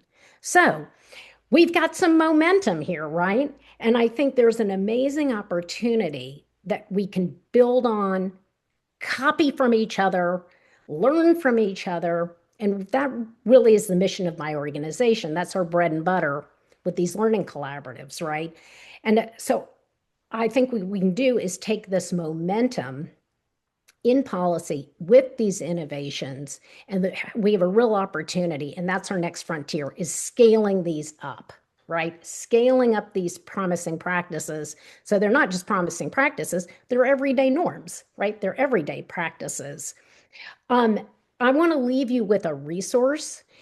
The resource I'm going to talk a little bit about, it's called supportcaregiving.org. In that we have a number, it's a website that my organization, along with many of our partners, some of which have been named today, have created. These are resource guides that help all different kinds of organizations, states, local government, family caregivers, employers, and community-based organizations, just to name a few. It gives them some ideas, some actions, and some promising practices so that they can further implement the national strategy. With that, Bernice and Nicaila, I'm going to turn it back to you. Thank you so much for having me on the panel. It's so exciting to see the amazing work that states are doing and the impact of the national strategy to support family caregivers. Thank you, Wendy. We've gleaned so much from this dialogue. We have maybe 1 minute to respond to one question. We don't have a lot of questions in the Q&A. I see we have one question for California. And it says, what about children's role in caregiving families in California? Can we address that really quickly, Sarah? Sure. So children's role, I guess I'm trying to understand the question. I think what comes to mind for me are the caregivers who are in the sandwich generation, who both have childcare issues that they're facing, as well as family caregivers. I'm not sure if there's any other, what the question was regarding in terms of the role of children in caregivers. That's the only thing I could think of. Okay, so whoever asked that question, if you want to put your email in the chat, in the Q&A, then we can get back to you on that. But thank you all. Thank you, Wendy. Thank you, panelists. We are going to wrap up this session. I'm going to pass it to Bernice for some closing thoughts.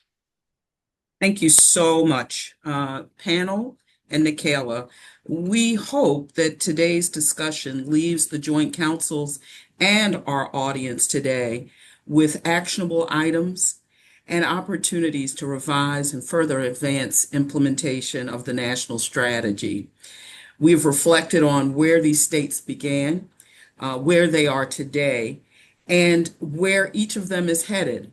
And there's so much more richness that in the confines of our time, we've not been able to uncover and explore.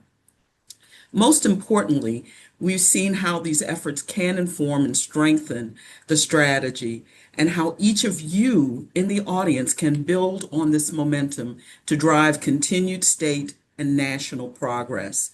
We're pleased to share that our inaugural states, California, Massachusetts, Maryland, and Wisconsin, are now joined by a second cohort that Wendy mentioned. This second cohort includes 5 states: Alabama, Minnesota, Missouri, Pennsylvania, and South Carolina. And they're in their early stages and efforts of advancing state implementation. We're also pleased to announce that a third cohort of state implementation is planned with FY 2026 federal funding. Please look for upcoming announcement and application information. So this concludes the view from the states panel. We thank ACL, the Joint Councils, our panelists, and our engaged audience of leaders, experts, providers, and caregivers. And a special thanks and shout out to Jonathan Cotter for getting us started, Nicaila and Wendy Fox-Grage for their work in shaping today's panel.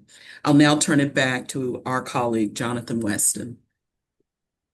Bernice, thank you. Nicaila, thank you very much. What a gift I have to work with 2 incredibly dynamic colleagues who are extremely devoted to the work of implementing the national strategy at the state level. I have nicknamed the group that you just heard from the Core 4, and they are wonderful mentors already to the additional 5 entities that we have, additional 5 states that have recently received their grants.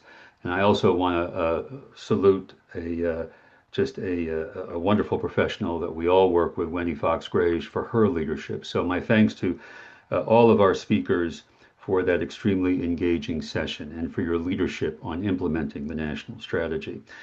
We are right on track. We're going to have a 15-minute break with a clock that actually counts down. It's a very, very cool innovation.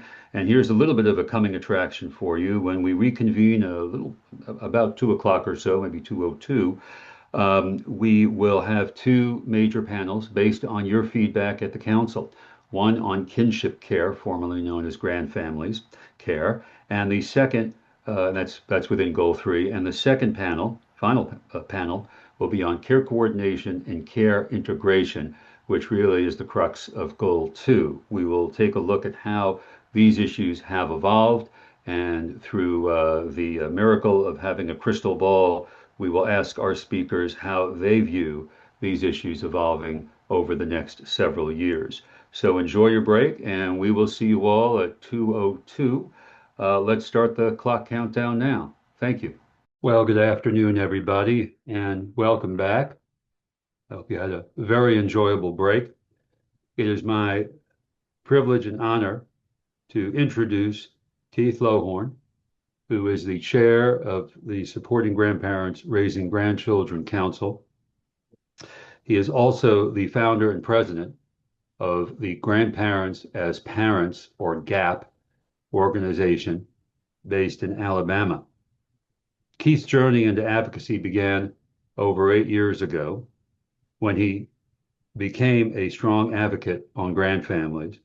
And that was when he and his wife, Edie, took custody of their grandchildren due to unfortunate circumstances. As the founders of GAP, they've tirelessly supported grandfamilies in Alabama, partnering with nonprofits and churches to provide essential resources.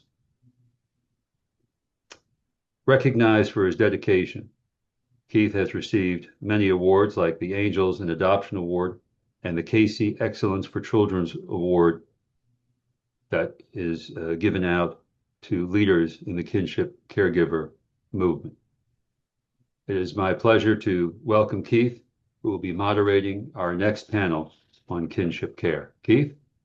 Well, thanks, Jonathan. I appreciate that. And thank you for everyone for being here. I hope it's a lively discussion this afternoon when we talk about kinship. The mission of the Advisory Council to support grandparents raising grandchildren, also known as the SGRG, is to identify, promote, coordinate, and disseminate information, resources, and best practices to help grandparents and kinship caregivers to meet the health, educational, nutritional, and other needs of children in their care while maintaining their own physical, mental, and emotional well-being. Kinship care is defined as care provided usually by a grandparent or relative adult who has primary responsibility for children who cannot remain with their biological parents. There are many reasons why parents may be unable to care for their children.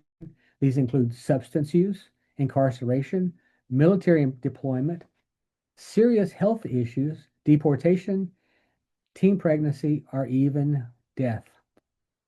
Most of us probably know a family going through something like this because these challenges affect everyone across this country and across the world. It doesn't matter your income, your culture, or what part of the country or world you're living in. A few statistics from Generations United are here. Hopefully we'll get a graphic up. Around 2.5 million children are being raised in kinship care families in the United States. As you can see on the slide, a much smaller number of these children are cared for by their kin in foster homes and foster care. While it's a small number, the foster care system relies heavily on kinship caregivers, with almost 40% of all children in foster care placed with their loving grandparents and other kin. While we're creating supports for kinship families, we have to remember that nationally, there are 19 children being raised by kin outside the foster care system for each child in the foster care with. In my state, that ratio jumps from 1 to 85. Yes, in Alabama, that's 1 to 85, one of the largest in the country. That's the children. Among the caregivers, the vast majority are grandparents, although many other relatives and kin step up. Roughly 2.1 million grandparents are responsible for their grandchildren. Over half of them are 60 years of age and older, and more than 25% have a disability.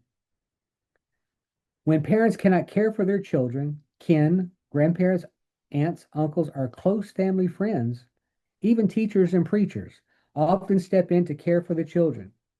While these families face some of the same challenges as parents, there are two key differences. First, unlike parents, these caregivers do not automatically have legal rights or authority over the children.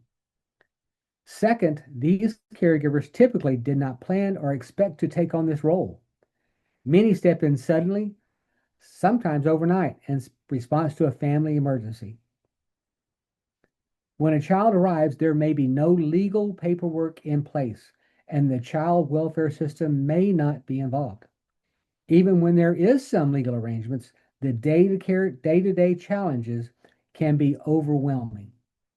Caregivers may struggle to afford extra food or find space for a child to sleep, especially if, for example, a grandparent is living on a fixed income in a small apartment or in a housing meant only for seniors. Despite these potential challenges, research shows that children do better when they are cared for by kin. Being with someone who knows them, their background, and family can provide comfort, stability, and a stronger sense of belonging. With that said, I'd like to welcome our panel of experts to the floor for discussion on kinship care, highlighting Goal 3 of the strategy, strengthening services and support for family caregivers. We have Dr. Ali Caliendo, Executive Director at Foster Kinship in Las Vegas, Nevada. Lisa Grodzki, Grandparents Raising Grandchildren Supervisor at Oakland Livingston Human Services Agency, a community action agency in Pontiac, Michigan. And Dr. Moses Dixon, President and CEO of Senior Connection Worcester, Massachusetts, as our panelist.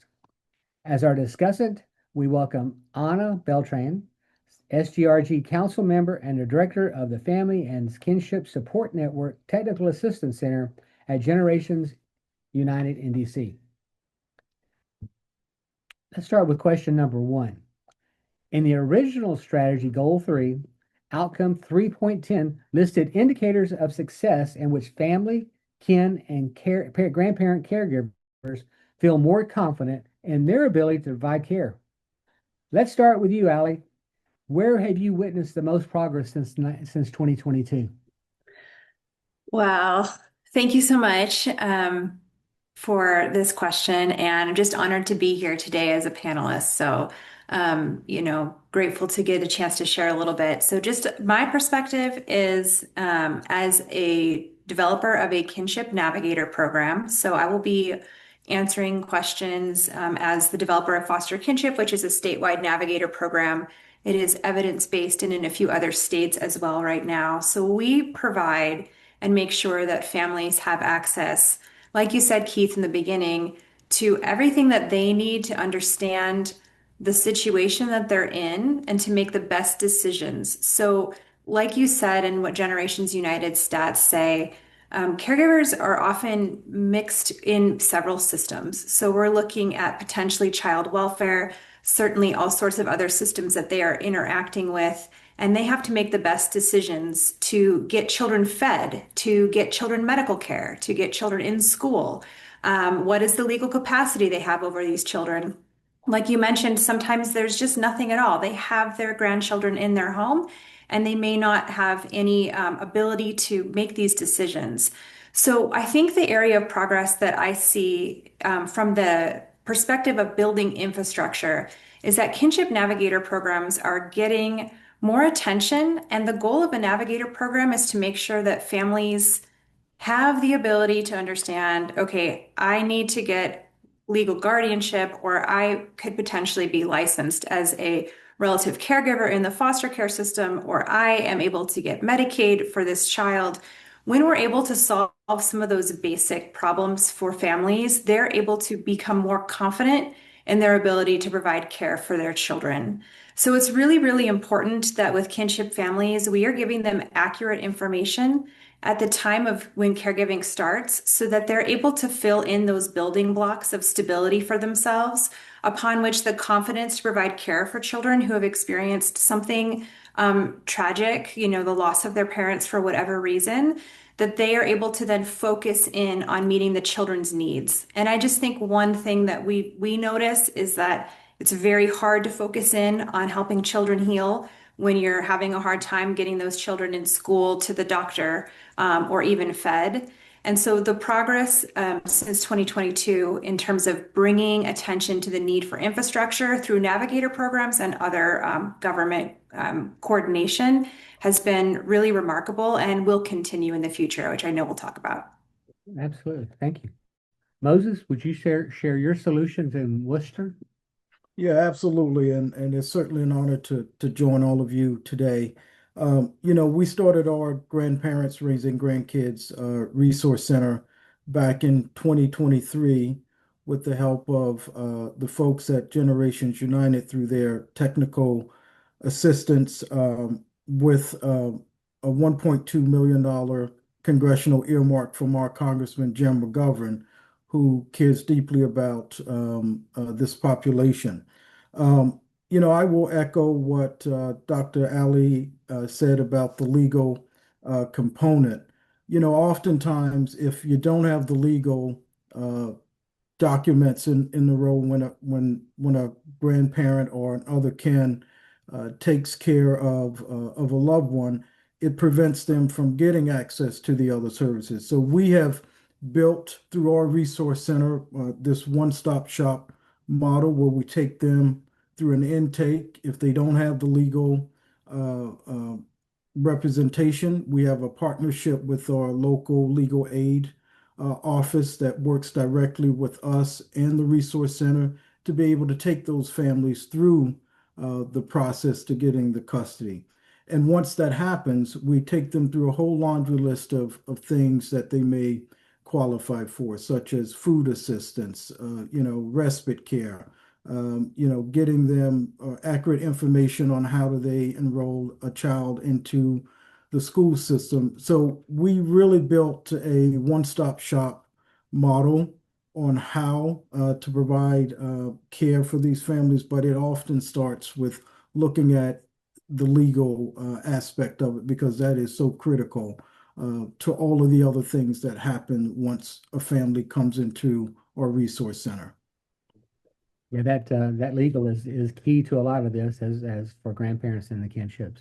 And I love the one-stop shop approach. It's along with what Ali is doing in Nevada. That is just a wonderful program to make it easy on our grandfamilies to go to one place at one time and get all the information they need. So I applaud both of you for what you're doing, and thank you very much. Lisa, how about the great work you're doing up in Michigan? Thank you so much, Keith, and thank you for having me this afternoon. You asked originally if there were any community-driven solutions already working, and, think about it. 2022, we were just coming out of the COVID-19 era, and kinship caregivers and grandparents who are raising their grandchildren, probably all over the country, not just in Michigan, were incredibly fearful of the illness, but they were remarkably resilient. And in one area I'd like to highlight that they were resilient was how they adapted so very quickly to new skills using such applications like Zoom. So many of them are on this call right now as a result of a global pandemic. And but at the same time, learning that new skill came with a lot of challenges.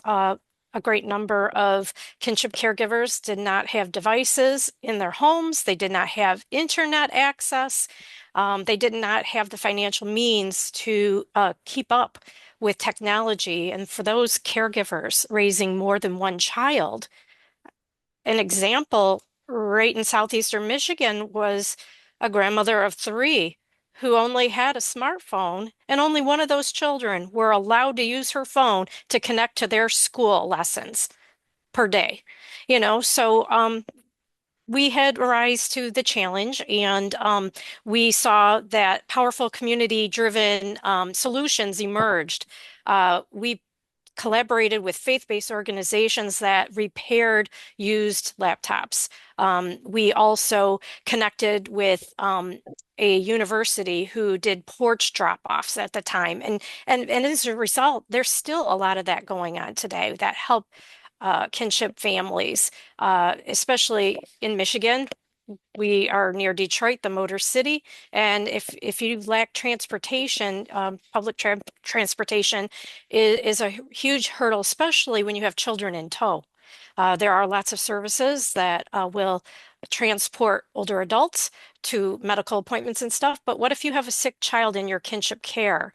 There aren't too many options for caregivers like this. That's very good, very, very well. I appreciate everything that you're doing. And it is the pandemic did change a lot of things in this world, that's for sure. And that's how we got started with grandparents as parents. Is grandparents started calling us and saying they couldn't get food, they didn't know how to get the school stuff done, they didn't have internet, so they had to go to the schools and spend all day trying to get that internet feed from the school. It was a wild time, but we learned a lot and we helped a lot of people, and sometimes that's all you can ask for. So I think that's really great. Lisa, let's go back to you for just a moment. With the great work happening that you're doing in Michigan, I suspect that you're still seeing unmet needs among kinship and grandparent caregivers. What do you think those most of the unmet needs are? I kind of just touched on it. Safe and affordable transportation remains to be a significant unmet practical need, especially in a state like Michigan, where we rely on automobiles to get us from place to place. The state emergency relief funds are available for people that need car repairs, but typically they're limited to individuals who are seeking employment or currently employed. A lot of our kinship caregivers left their full-time workforce to raise the children, or they might be retirees. And so they would not be eligible for those state funds. It excludes a lot of the many older adult caregivers. And as a result, the caregivers who rely on the transportation. I don't know about other states, but in Michigan, we see a lot of public school districts cutting back on school buses, transportation to schools. So these caregivers are responsible for bringing these children to school every day too. So without a vehicle, there is a struggle. The other barrier I also sort of mentioned was technology. It is still a major barrier, although we have implemented some programs with my OLSA Grandparents Raising Grandchildren program. It's a support group, but we also have a caveat of different services built into that. And one of them is something we call Gigabytes for Grand Families. And Gigabytes for Grand Families teaches technology on your own device. We have a trainer that comes to our office and teaches skills. And this is an intergenerational event for these caregivers, the children and their caregivers alike. Sometimes we find that the children offer their knowledge to not only their grandparent, but other grandparents, because we want to empower them. A lot of times these caregivers will not be able to access their email until their grandchildren come home. And so we want to instill this learning opportunity so they can access their email whenever they wish to, not waiting for somebody to come over to help them connect. Yeah, that's wonderful. I know that we had one of our community meeting a couple of weeks ago, and we announced a grant that we had just received for a technology resource center. We're going to go put some computers out. These folks will be able to get trained. The old folks will get trained. We're going to be able to show them how to get on the internet, how to apply for some of the benefits they may apply for. And I thought the room cheered up. I mean, they clapped and they were smiling because so many of them don't know how to do the things that we take for granted sometimes. And so that's absolutely wonderful. Let's see, Moses, you see any? Yes, absolutely. I will echo what Lisa mentioned about the technology is such a huge part of daily lives. And certainly when you think about the population that we work with, the older adults who are raising their grandchildren, technology is a challenge. You pay your bills online, accessing emails to be able to do things, to responding to a grandchild's schoolwork or something like that. So the technology is a big part of it. But the other part, certainly in Massachusetts, what we've seen among the grand families and the kinship families is the housing crisis. It is a big challenge in terms of the cost of living. 87% of the families that we've serviced over the last few years are renters. They're not homeowners. And so the cost of housing is a big challenge. And we are in the process of developing what we're calling the Grand Families Village of Worcester, which would be a 40-bedroom community, apartments for grand families and kinship families in central Massachusetts that have all of the things, or resource center, but we're taking it a step further. We are going to have living on site community health workers that will be able to assist these families on a 24/7 basis. So from my end here in Massachusetts, the housing is a big piece of some of the challenges and the unmet needs that these families are still facing. Wow, that's fantastic. I love the idea of the grand family villages. I've been trying to get some of our legislators here in Alabama, and I just can't get them to bite for some reason. So I applaud you for that. Allie, you got anything to add to us for the unmet needs? Yeah, I could talk about unmet needs probably for 4 or 5 hours. So I will echo what Lisa and Moses have already said. But a couple of my answer will be in two parts. There's the practical unmet needs, and then I'm going to get philosophical for just a brief moment. So one thing that hasn't been mentioned yet, but I think we would all agree, is that respite care is an absolutely huge unmet need for our families who need a break to take care of themselves. And I also believe that respite care in a trauma-informed environment is really important for the children, because we have to remember that these caregivers are caring for children who experience trauma, abuse, neglect, parental separation, and other things that really impact their behavior, their brain development, and their social emotional needs. And so we are not seeing enough targeted intervention for the children in kinship care, and making sure that caregivers have the opportunity to access things that are equitable and take that break. But philosophically, I just want to step back and say one of the big needs that I think we have in kinship care is that, if you remember the chart that you showed from Generations United of the 2.5 million children in kinship care, and we know that that's probably even an undercount, there is not one category of governmental services or funding stream that says this category of child, this child in kinship care, is now eligible for A, B, C, D, right? We are looking at, okay, well, is the caregiver 55? Then maybe you can access this funding. Is the caregiver 62? Then there's this. Is the child in foster care? Then there's that.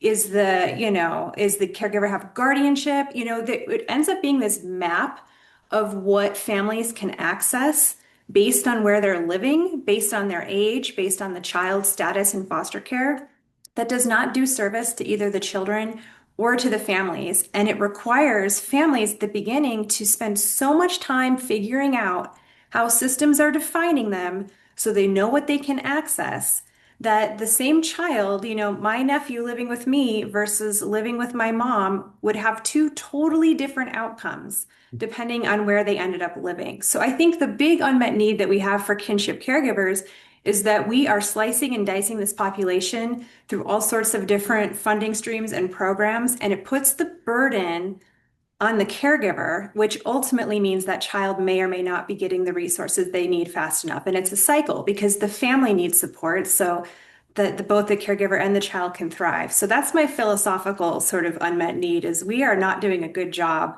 just supporting children in kinship care with a comprehensive strategy, right? We're piecing it all together from across all sorts of different funding streams. And I think kids and families need and deserve us to sort of have the work done at our level, and not for the caregivers, in Michigan versus Massachusetts versus Nevada, having to figure out, well, how does this state going to define me, and what access to resources will I have for this child?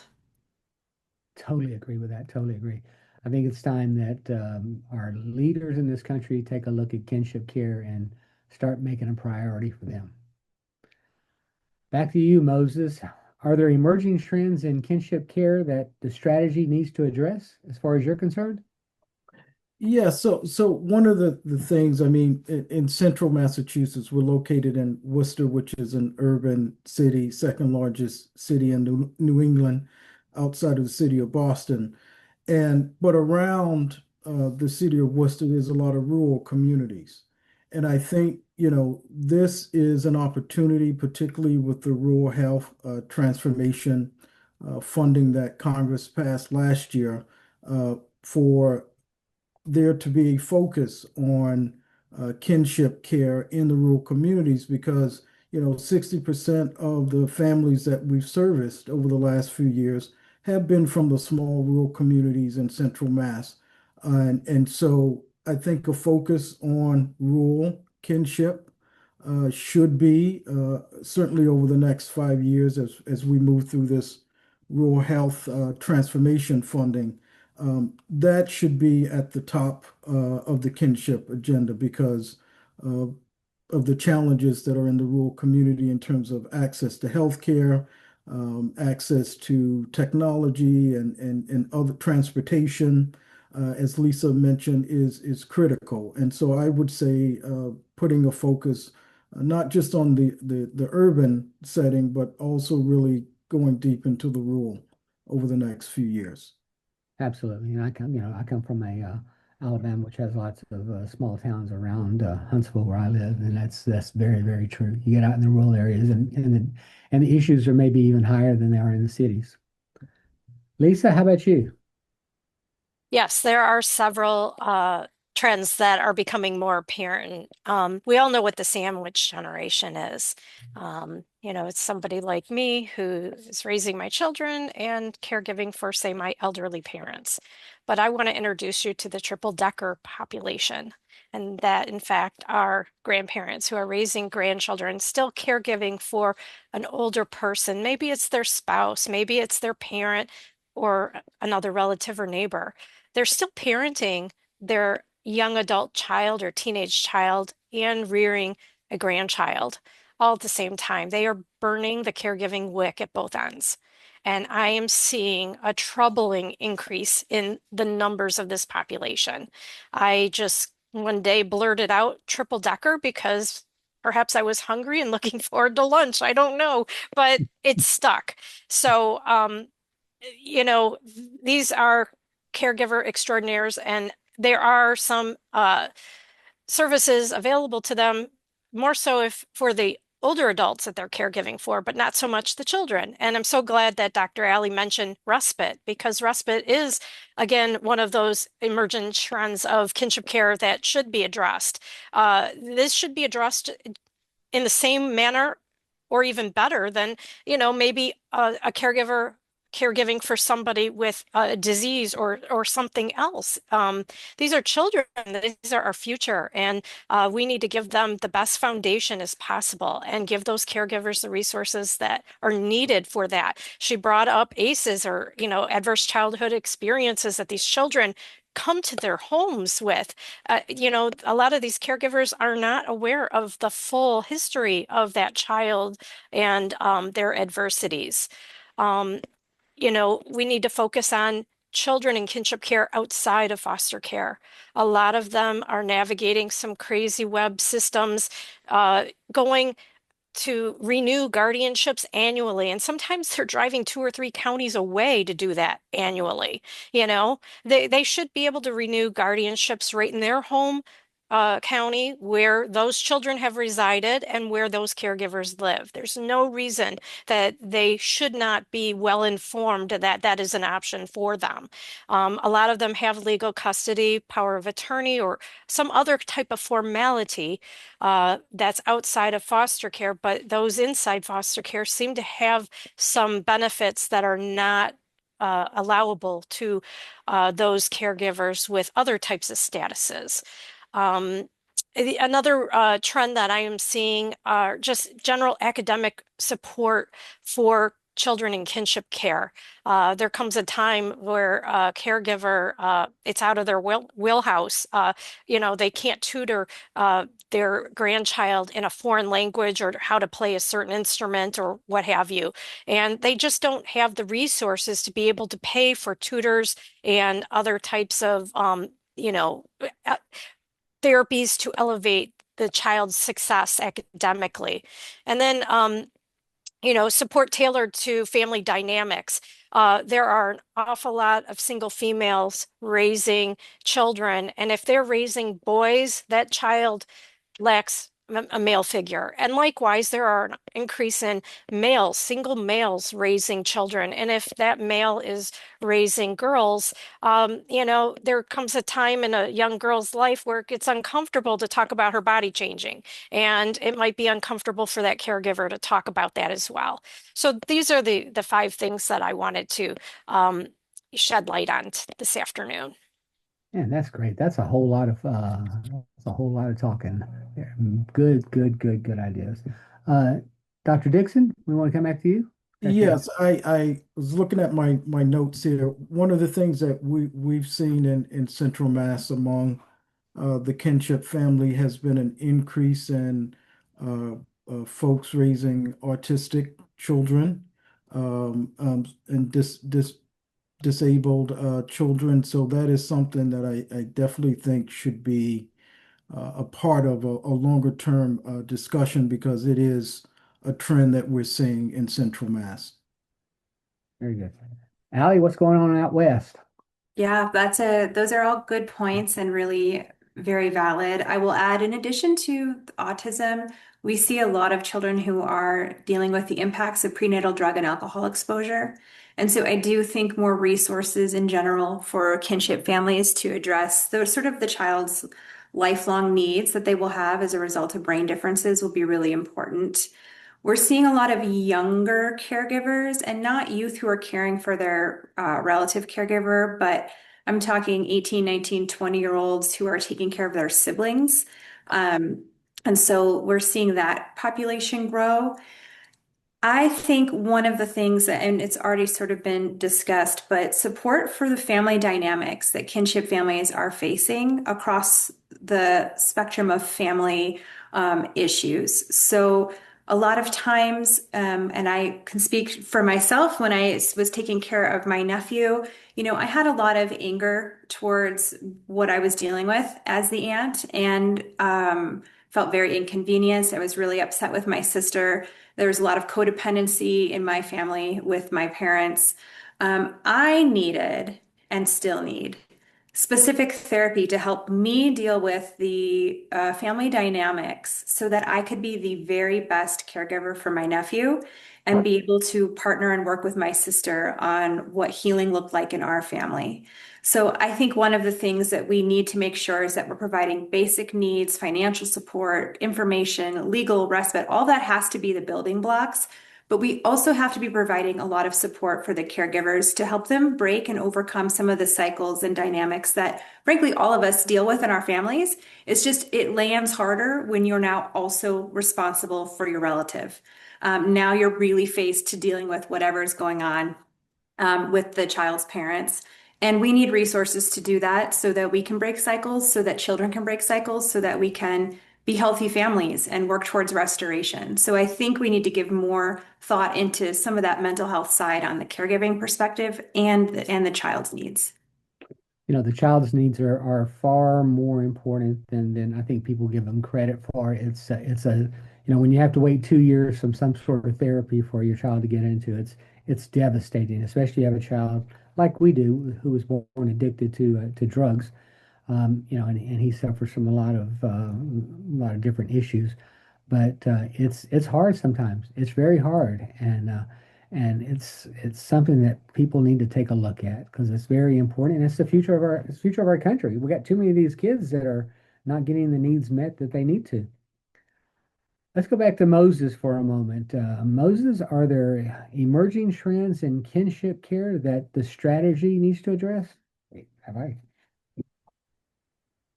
already asked that. I actually have one more Okay. as well. So one of the things, particularly with the preteen and teenagers that are being raised by a relative or a grandparent, um, you know, grandparents or the relative are not going to be around always. And so I think financial literacy is critical in terms of making sure that, these children have the knowledge and the information they need so when they go out on their own, they'll know how to be able to provide for themselves. So I think, and we've done a little bit of that here in Worcester around financial literacy with some of the banks, with some of the teenage grand families. But I think the financial literacy piece is critical. Very good. Thank you. Let's move on to solutions to address some of these unmet needs and emerging trends. Allie, what are some concrete actions that states, communities, and other sectors can take and should be considered for the strategy update? Thank you. I wanted to mention that the first panel, they did a really good job. And I think Molly, one of the Mollys, mentioned that this is a systems challenge and that shared infrastructure is really important as we're building solutions. And so I just want to build on that. I believe that shared infrastructure is going to be really important, with navigation as sort of a foundational piece of that, so that the family, someone mentioned it in the questions, the family has a no wrong door approach to getting help, and navigation can do that and get families where they need to go. But that infrastructure needs to be coordinated and working together. So it's really about states and jurisdictions taking a look at how they're defining kinship families, what the resources are based on how that family is defined. So is it a foster kinship family? Are they licensed? Are they unlicensed? Is it informal kinship care? Is it grandparents? Are the guardians? All of those things, each of the states and jurisdictions can look at for themselves and convene folks to make sure that they're building infrastructure that would ensure that children in any of those arrangements will have access to similar levels of support. So I would recommend that we're just kind of looking from the state level at how we're defining kinship care in our areas, what resources are tied to those definitions, and then build some infrastructure. We don't even have to change anything. We can build infrastructure around what already exists to reduce administrative burden on the caregiver. And then we can have even more policy ideas and changes to improve it. But we can do better now by coordinating and understanding what's going on for kin in our area. Very good. Thank you. We're running out of time here. We could talk about this for probably days at a time. So let's move on to another question real quick. Lisa, what initiatives are you most excited about that your organization is doing to further the support for kinship care? Thank you. Well, I mentioned earlier our gigabytes for grand families. We launched a kinship care respite program last year, and we're looking forward to continuing with some mini respite projects in the coming year or so. We've received a grant from the Michigan Health Endowment Fund to help us do so. And so we're really looking forward to doing a landscape analysis and input session to find out exactly what kinds of respite the caregivers are looking for in 2026 and 2027. That's great. Moses, how about you? Yeah, absolutely. So, a year and a half ago, we launched a mobile bus, a 40-foot bus called the Care Express bus. And it was in response to older adults in rural communities in Central Mass. And a lot of them were the grand families and the kinship families that did not have access to, health screenings, wellness screenings, whether it was eye and vision screenings or dental screenings. And so we are continuing to roll that out in addition to our new Barber Connect mobile bus initiative that we rolled out a few weeks ago that will offer free haircuts to men in the rural communities in Central Mass, as well as doing wellness and health screening. So we're continuing to roll that out, and that's something that's going to have a huge impact on the kinship families. Absolutely. That's absolutely wonderful. Lisa? I think it's Allie's turn, Dr. Allie. I had okay. answered this one. I'm sorry. I can't keep up with what I'm doing. Yes, but I'm happy for more ideas from anyone. But I think one thing we're really excited about is that there is some federal attention on kinship care on, so many levels. We're using these terms, we're talking about it. There is an opportunity coming up for states to partner with community organizations to support kinship initiatives in their state, whether it's evaluating kinship support programs or partnering to bring in an evidence-based program. I think all states should be looking at these opportunities and seeing how they can use some of the 4B and 4E strategies on kinship care to tie into the 3E work that they're doing. Very good. Very good. Well, I want to thank you all for this lively discussion. Moses, Lisa, Allie, man, y'all just bring a wealth of information to whenever we hear you speak, and it's just absolutely wonderful as to what you're doing in your communities and across the country. So thank you for sharing your insights to us. At this time, I'd like to welcome our discussant, Anna Beltrain from Generations United, to sum up the big picture takeaways from this panel discussion. Anna? Thank you so much, Keith. And thank you to the whole panel. I mean, really enlightening conversation about the challenges and solutions. And what I really heard collectively was that the challenges and solutions are across systems. And we at the Grand Families and Kinship Support Network support 8 systems that we have identified really intersect with kinship families. being housing, which Moses elevated, TANF, which I saw in the questions, child welfare, of course, aging, and many others, including education.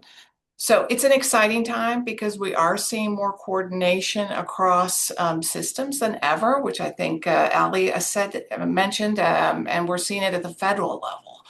So I want to elevate a few things that we are seeing at the federal level. The Administration for Children and Families has this initiative around a home for every child. And kinship is at the heart of that initiative in terms of licensing more kin as foster parents, which is that small circle, but an important circle, and also preventing the entry of children into foster care when they don't need to go into foster care.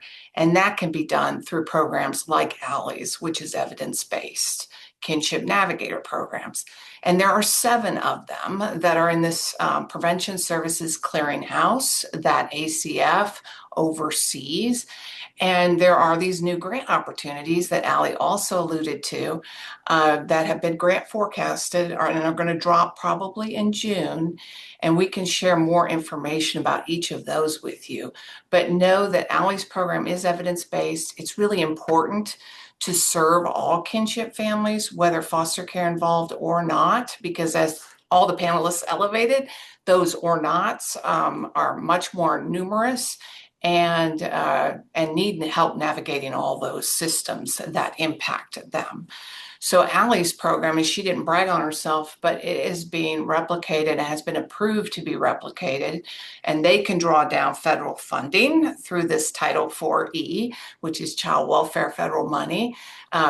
South Carolina, Utah, and Minnesota are currently approved to follow her model. And there are other models. So we can share all that with you because at the network, we have lots and lots of resources. We just counted it, 145 original resources that we've created in the last 4 or 5 years, almost 5 years. So know that we are a resource to you.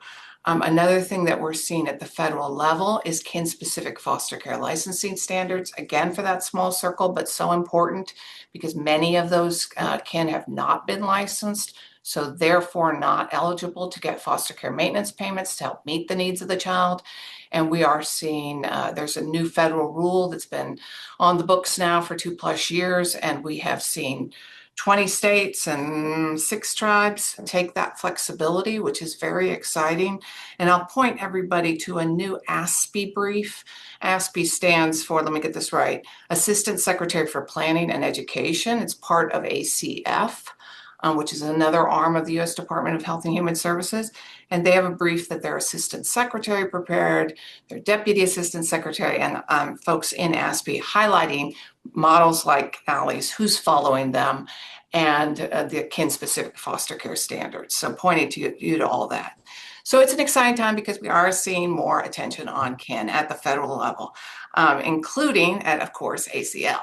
And so programs like Dr. Dixon's, which has just been so instrumental in providing that single door of entry for kin families that all the panelists alluded to, because they have to navigate all these systems. So what we really have to do is get systems to talk to each other, have a single point of entry, and make this all easier for kinship families whose challenges and strengths are really quite unique and very different than parent-headed families.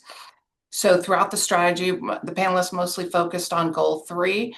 There are 5 goals in the national strategy. Know that kin are in the other goals, and we are keeping them in mind. And I want to elevate a few things that have excited me, including goal 2. The University of California, San Francisco has created a 30-minute module to train healthcare providers in incorporating kin in the care of the children they are raising. That's free to healthcare professionals and comes with credits. Goal 3 as well, which the panelists addressed, U.S. Aging has been developing an action guide around that and other innovations. So know that that's happening. And then goal 5, which talks about research, and the National Alliance for Caregiving and Emory University have been working, contacting kinship service providers to find out about their research needs and really help them develop more evidence-based approaches to their kinship services. So it's an exciting time. I agree with the panelists. It's a challenging time too, always has been. But I think more and more we are seeing innovations like Lisa's and Moses's and others. Through our partner US Aging, they've done 2 nationally representative surveys of area agencies on aging and Title VI on Native American aging programs. And the vast majority are providing some type of kinship service. So among AAA's, area agencies on aging is 95%, and among Title VI programs, it's 84%. So we are seeing more and more kinship supports, but to the panelists' point, child welfare needs to know about that, aging needs to know about child welfare, etc., so that all the systems integrate, because these programs at the area agencies on aging and Title VI programs really are limited to those caregivers age 55 plus. And as we're seeing through the emerging trends that were discussed, we are seeing more and more younger caregivers, including a 22-year-old here on staff who was helping care for her 17-year-old siblings when her mother ended up in a coma. And there's just all kinds of challenges out there. So we know that we here at the Grand Families and Kinship Support Network at Generations United stand ready to help you and other service providers in improving supports, navigating systems, and building on all of the family's strengths. So with that, I will turn it to you, and thanks so much to ACL, to ACF, and to all the states for all of the work around kinship families. This is just a little bit about us, which I've already touched on. And then on the next slide, you can see how to connect with us, sign up for our newsletter, which we will share details about these grant forecasts and about kinship navigator programs and the like. So please stay connected, and I'll turn it back to you, Keith. Thank you. Thank you, Anna. It's every time I hear you speak, I learn a lot, and I will gladly stand up and tell you that you need to be a part of and connect with this monthly newsletter and all the things that the network and Generations United is doing, because I will tell you that I've learned so much from them over the years, and probably wouldn't be anywhere close to what I know now without them. So thank you, Anna. As we close out, remember that there are a multitude of resources for kinship families. Not enough, but there are some. As a starting point, the SGRG Council has created tip sheets for grandparents and kin caregivers on how to access services, tips for working with professionals, and tax credits that kin caregivers may qualify for. We want kin caregivers to know that they are not alone. They are not alone, and that there is support available to them. Thank you for this opportunity. I appreciate it very much. It's been a really, really lively discussion, and hopefully you've learned a lot. I know I have, and I've been in this space for quite a while. So thank you very much, and I think I'm going to turn it back over to Jonathan. Maybe. Hey, thank you. Yes, I appreciate that. And I want to thank our panel. You folks were just wonderful at really taking both a retrospective and a prospective look at this issue, and we thank you for your leadership. What I would like to do now is introduce one of our co-chairs on the Recognize, Assist, Include, Support, and Engage Council. That is Carol Zernial. Carol is the executive director of the WellMid Charitable Foundation and has worked in the field of aging for over 30 years. Carol served as a caregiver for her mother and her older sister. She currently travels regularly as a primary caregiver for other members of her family.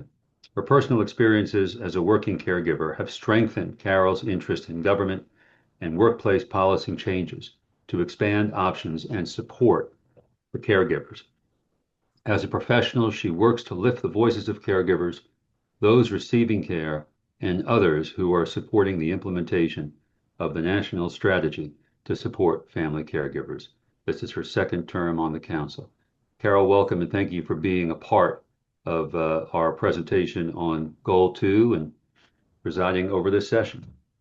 Thank you so much. I appreciate it, Jonathan. And I'm delighted actually to hear all of the updates. What an exciting day. And so many people have stayed on throughout the day to listen to the various presentations, and we appreciate you and we're glad you're there.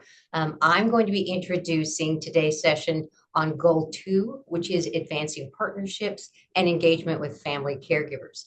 And as a major outcome of this goal, the national strategy recognizes that family caregivers are recognized as essential partners in the care team of the person to whom they're providing support. So basically, we're saying that caregivers need to be integrated and be on par as a voice in the care team with the doctors, with the nurses, with the other professionals. And if we think about this holistically, it's a win-win-win. For the healthcare providers, they're getting better information, more timely information that might prevent a hospitalization or some negative impact on health outcomes. For the person receiving the care, they're getting care that's less disjointed. They're going to experience better health outcomes because better information is always an improvement. And then the caregivers are also going to benefit from feeling like they are recognized, that they are heard, less stress, less wear and tear day to day to day. And so this is a very important goal, and that care coordination, transitions of care, all of this is so key to our experience as caregivers. So I'm really delighted to introduce our two thought leaders in the caregiving arena, and they're also caregivers themselves. They have walked this walk just like all the rest of us that are listening in today. So Robin Golden serves as the Associate Vice President of Social Work and Community Health and Chair of the Department of Social Work at Rush University Medical Center in Chicago. She's been a leader in the field of aging for over 35 years and has won more distinguished awards than we have time for today. I invite you to find out more about Robin and her accomplishments. She's the past chair of the American Society on Aging. And Deborah Stone Walls is the Chief of Programs and Services at US Aging. Sorry, I heard a voice. I became familiar with Deborah when she was with the Maui County Office on Aging and Disability Resource Center. She probably doesn't know that, but I noticed her work back then. She's had many years of service on the board of directors of US Aging, and she also is now joined, she's board president and has joined the staff. So their presentations are going to focus on federal, state, and local levels on goal number 2 that not only emphasizes caregiver integration, but care coordination as well. And then following these presentations, we're going to hear from Jennifer Wolf, and I will introduce her at that time. So Robin, it's a delight to have you. Thank you, Carol. Wonderful introduction. So happy to be here. What a powerful group. I know I've been part of the faculty from time to time, and glad to be back with all you raised folks who are really making all this happen. So thank you for that. Yeah, first slide. So about 20 years ago, I was at a meeting and Susan Reinhart was speaking, and Susan was then vice president at AARP. And she said at that meeting, if care coordination were a drug being tested, the clinical trial would be stopped and it would be rolled out immediately. And I always hold on to this because I think it says it all. There's such evidence that coordinated care delivery leads to improved outcomes, increased efficiency of care, and optimizes support systems. But it's still not what it should be. We really don't really have it. And let's look at the next slide and I'll tell you why. So look at this. Look at how many different, I mean, I'm forgetting some we could add to this, but how many different payers, services, all confusing to providers, confusing to consumers, and particularly confusing to caregivers, who are the consumers.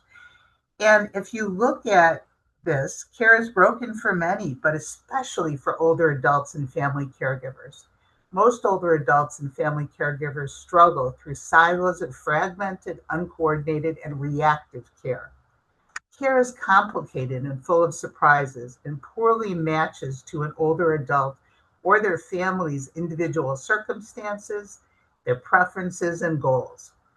We're still very much a medical model. I can attest to that as I sit in a medical center on a daily basis.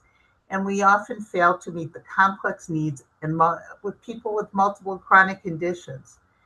There's little thought of longitudinal and continuity of care as well.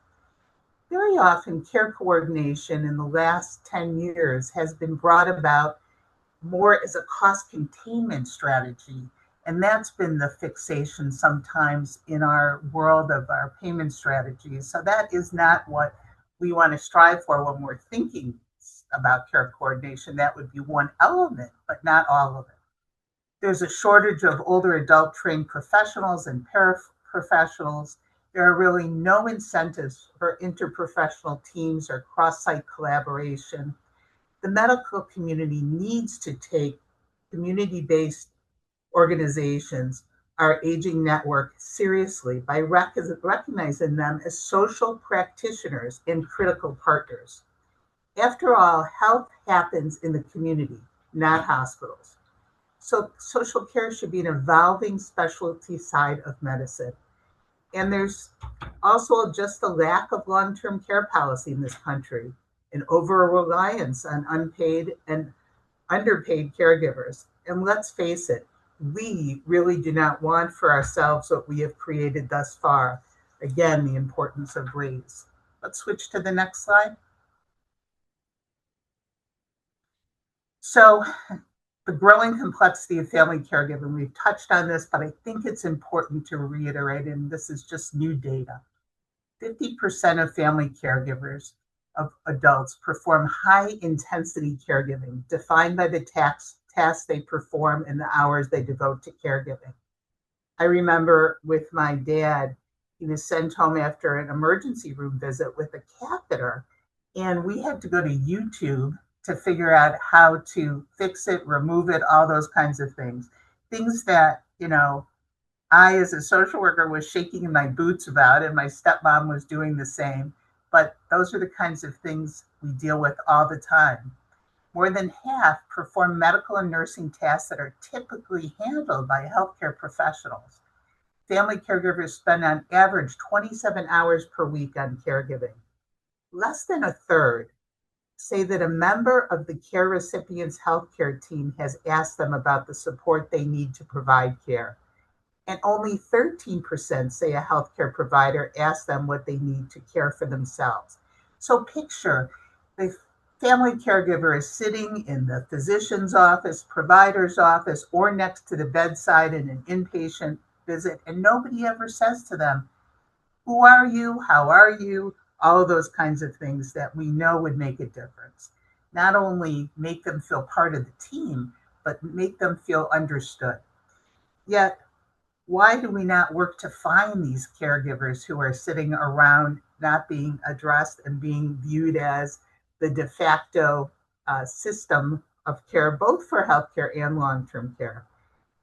People don't usually call themselves caregivers. That's why we have spent a lot of time switching out the words to questions like, are you caring for anyone? Or is anyone caring for you? It's much more of an acceptable question. It seems to get to people because so often, even though caregiving is, we know how critical it is, people don't get it. Don't view themselves that way. Okay, next slide. So here's what I consider some key enhancements, things that have happened in the last few years to really move some things along. And that's the Medicare physician fee schedule. There are codes for caregiver training and various care management services, such as skill building. And they can even be used, these codes, without the patient present.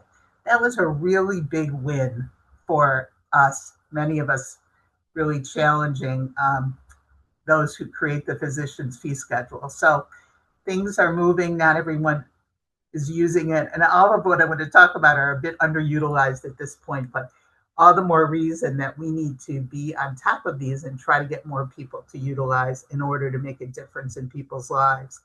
And then I want to talk about the guide model, guiding an improved dementia experience. Many have heard about it, and it really has to do with care coordination and management, caregiver support, and education and respite services for those who have dementia and their caregivers. So, guide, low uptake so far, could be really useful. If it is, it really does nod to care coordination. It pays us for care coordination, which doesn't always happen. So exciting about that. Then there's the CMS age-friendly hospital measures, Domain 4 in particular, which talks about patient vulnerability, caregiver stress, all fall under there. So if those really, if there's uptake, if there's more than just box checking that sometimes goes on with quality in health systems, this could really make a difference too. And then there's domain, so the Domain 4 we're excited about. Patient vulnerability, all of that would be picked up. So let's go on to the next slide. I call this run, is this a promise or a tipping point? And that's for you to decide. But the CARE Act was something that we all embraced. We were excited. The Caregiver Advise, Record, and Enable Act, it only applies to hospitals. It has a good intent, not really any teeth or consequences, not in every state yet, but a fair amount. But it informs family caregivers of discharge and provides instruction, that they have to be provided with instructions to deal with that catheter when they go home, etc. Then there's the Shared Access to Patient Notes, which is our Coalition for Care Partners, which some of you are on the call today, where you've really spread so far a recognition that caregivers feel more included in decision-making when they're part of the patient notes. So that's definitely been a movement and a bit of toward our tipping point. Then there's Identify, Understand, and Assist Family Caregivers. This is coming from our program at Rush, where we really took the CARE Act on and said, how are we going to find these caregivers in our midst and not only identify them, but document who they are. Literally open a separate electronic medical record chart if we find a caregiver distinctly, because we want to help them. We want to understand how they're doing, whether or not they're ready, willing, and able to be a caregiver. If they're ready and willing, how do we help them become more able? How do we look at what matters to them within the context of our work? So that's been a big part of our work, and we're taking that on the road and trying to scale that nationally. Then there's the Educating Health Care Teams, caregivers as partners in care teams, the CAPCT program. And they're making sure that caregivers too have their own record in the EMR, electronic medical records. And there's an evidence-based assessment, and it's part of the 4 M's. So all of that is very critical and connected to caring for caregivers. That's why we're working together so closely. And Ronnie Snyder, who's the president of the Johnny Hartford Foundation now, said once, and we quote her all the time, you can't really be age-friendly if you don't want to attend to family caregivers. So along with those 4 M's should be that family caregiver. And then again, there's the CAPCT that I mentioned, which is truly trying to train healthcare teams with skills and confidence to include family caregivers. Then there's the Caregiver Journey Map, which visually illustrates key points where the appropriate people, organizations, and service providers can step in and support family caregivers as they adopt new roles and challenges. So another exciting aspect. Then people at ACL very much know about the community care hubs. You've been so instrumental in that work. And these are partnerships that are premised on the concept that when CBOs and healthcare organizations are well integrated, the people they collectively serve will experience better overall health, maximizing their interdependence, I say interdependence, and ability to live in their community of choice. So another important thing to measure, watch. And then a lot of our work with a bunch of different partners, many who are above that I just mentioned, are really trying to embed family caregiving into the age-friendly ecosystem. We're doing this with public health, we're doing this with health systems, and we're doing this with the Aging Network. So I think that's a very critical dynamic that those groups be involved, that again, we look beyond health systems, the walls of a hospital, very, very critical. So I just want to look at my last slide because I think this really does reinforce what I think is underneath what I'm trying to say today. That Maya Angelou said that I've learned that people will forget what you said, people will forget what you did, but people will never forget how you made them feel. And I really do reinforce that this to me is what care coordination, care integration should be all about with older adults, people with disabilities, but particularly with family caregivers. So I pass it back, or should I move it on over to Deborah? Thank you, Robin. Really appreciate that. And what a lovely thought at the end about, at the end of the day, how have we made the people that we serve feel? So let's turn to Deborah Stonewalls with USAG. Well, thank you so much, Carol. And I have a confession. My name is Deborah, and I'm a caregiver. I flew to Dallas yesterday from DC to, I arrived about the same time as my mom got home from the hospital. So Robin, I was chuckling when you were mentioning watching YouTube videos about catheters, because that has been my day today. And it is a privilege to serve in that capacity and to be here. I'm just grateful I could come be here for my mom. But it does bring home all of these issues in such a very real way. So I think that's what makes those of us who work, especially with caregiving, so relevant, is because most of us, if not, most of us in our lives will be caregivers, but many of us engaged in this work right now are truly active caregivers. And it really does inform how we approach this topic. Next slide, please. I'm going to be speaking to you today from my role at US Aging. And US Aging is the national association that represents and supports the network of area agencies on aging and advocates on behalf of the Title VI Native American programs. Our members help older adults, people with disabilities, and their caregivers throughout the United States live with optimal health, well-being, independence, and dignity.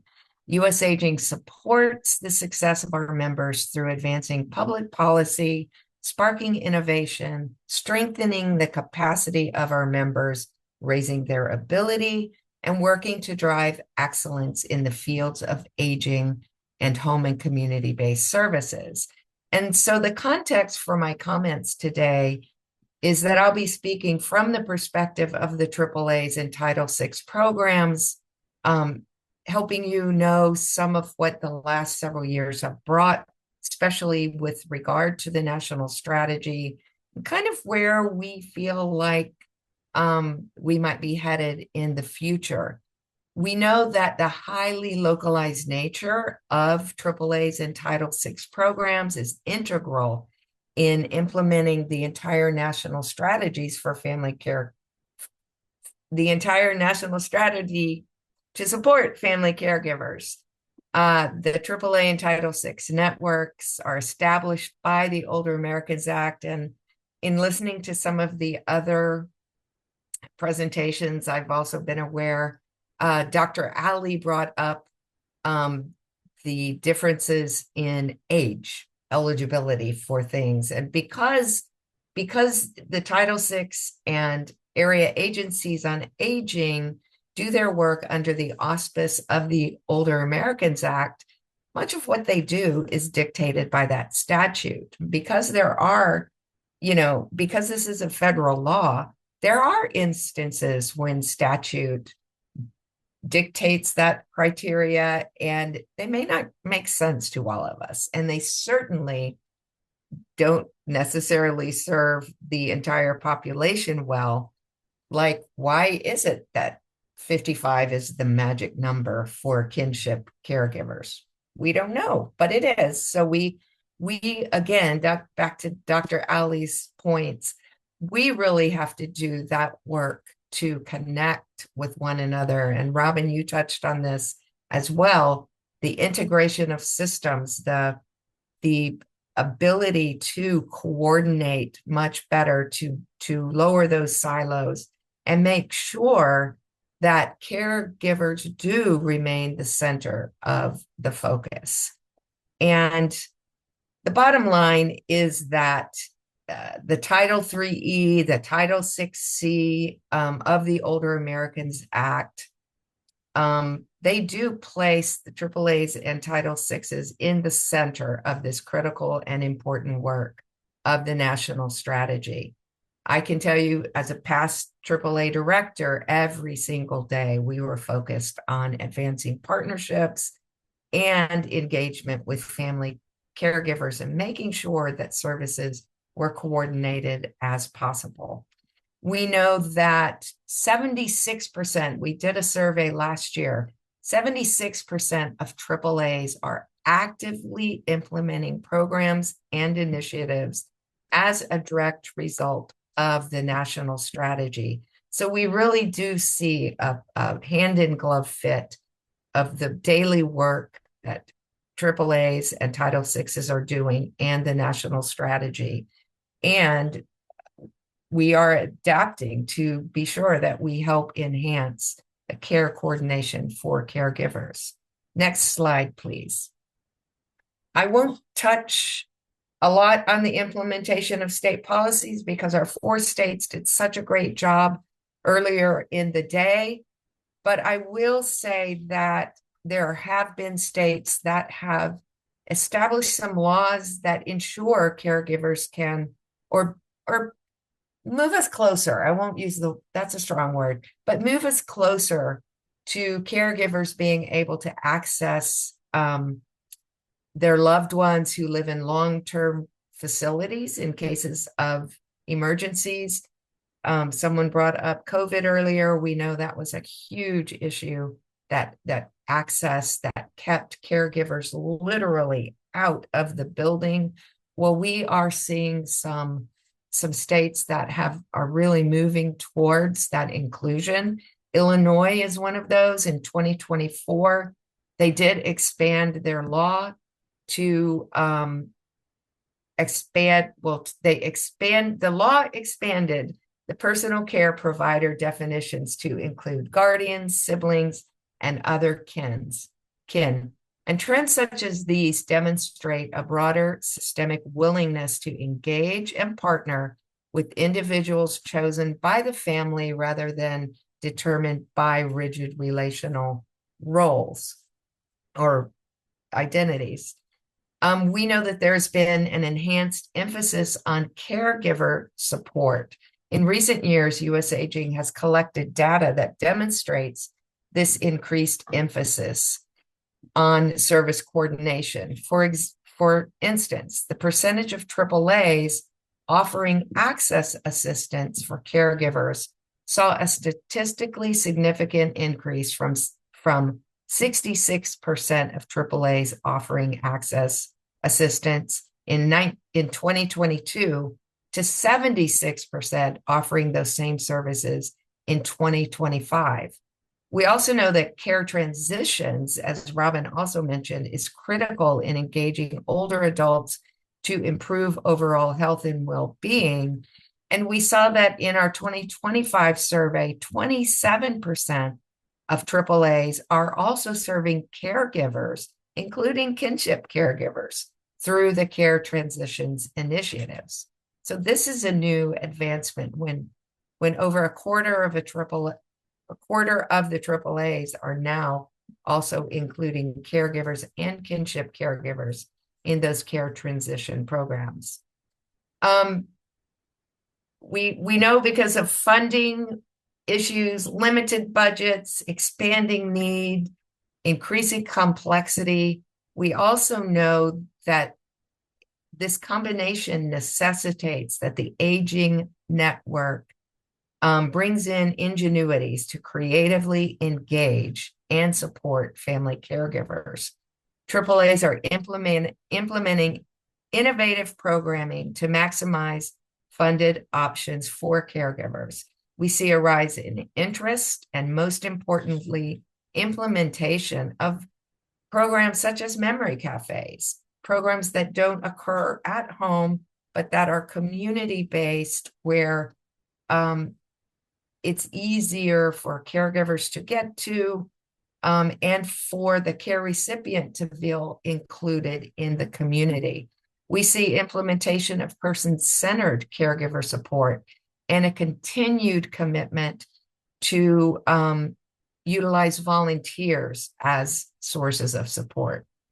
We know that ACL has funded several initiatives, one of which US Aging is involved with, which is the Center for Dementia Respite Innovations, to assist in the growing network repertoire of innovative initiatives to better meet caregiver needs for respite that we can then disseminate across the network. We also see formalization of new partnerships. We know that AAAs provide a variety of social care services through healthcare contracts. 64% of AAAs with those contracts provide case management and care coordination that directly includes and engages caregivers. We've seen advancement in the area of agency and healthcare formalized partnerships to help strengthen the connection between patient care, social care, and caregiver involvement. Since 2017, the proportion of AAAs with contracts with healthcare entities has risen from 41% to 45%. An even larger number of AAAs are leading through those community care hubs that Robin mentioned, that streamline, these hubs can help streamline the contracting processes for healthcare partners and reduce the barriers of those the systemic barriers. We've seen a rise in AAAs that contract as a part of the CCH network from 22% in 2017 to 39% in 2025. And we know that these partnerships are working because 91% of those AAAs that have contracted with healthcare providers have had a renewed contract by those same healthcare providers. So we've also seen a rise in AAAs that are providing caregiver supports specifically through healthcare contracts from 23% in 2021 to 32% in 2023. And there are even AAAs that are applying for and receiving Medicare numbers to take advantage of some of those new Medicare physician fee schedules Robin mentioned, so that they can bill directly for those caregivers, services, and supports that are funded by Medicare now. We see that some AAAs are located in the same buildings as healthcare, so as in a healthcare setting. So we know that we're not where we need to be, but we have made some progress. Next slide, please. One of those areas of progress, this is a state example. Pennsylvania has created the PA Care Kit, and it is a collection of tools, information, and support that do assist caregivers through the key challenges. They designed this entire care kit to be visible and convenient, realistic and encouraging, clear and practical, up-to-date and accurate, and comprehensive and inclusive. It is also proactive and targeted. And I will say that the care kit includes worksheets, it includes videos, it includes documents, I'm looking for the right word, sorry, guides, resource guides, I'm almost out of words. But Pennsylvania has done a really good job to not only provide in multi-languages, but so it's multilingual, but it's also digital, it's printed, it's videos, it's hard copies.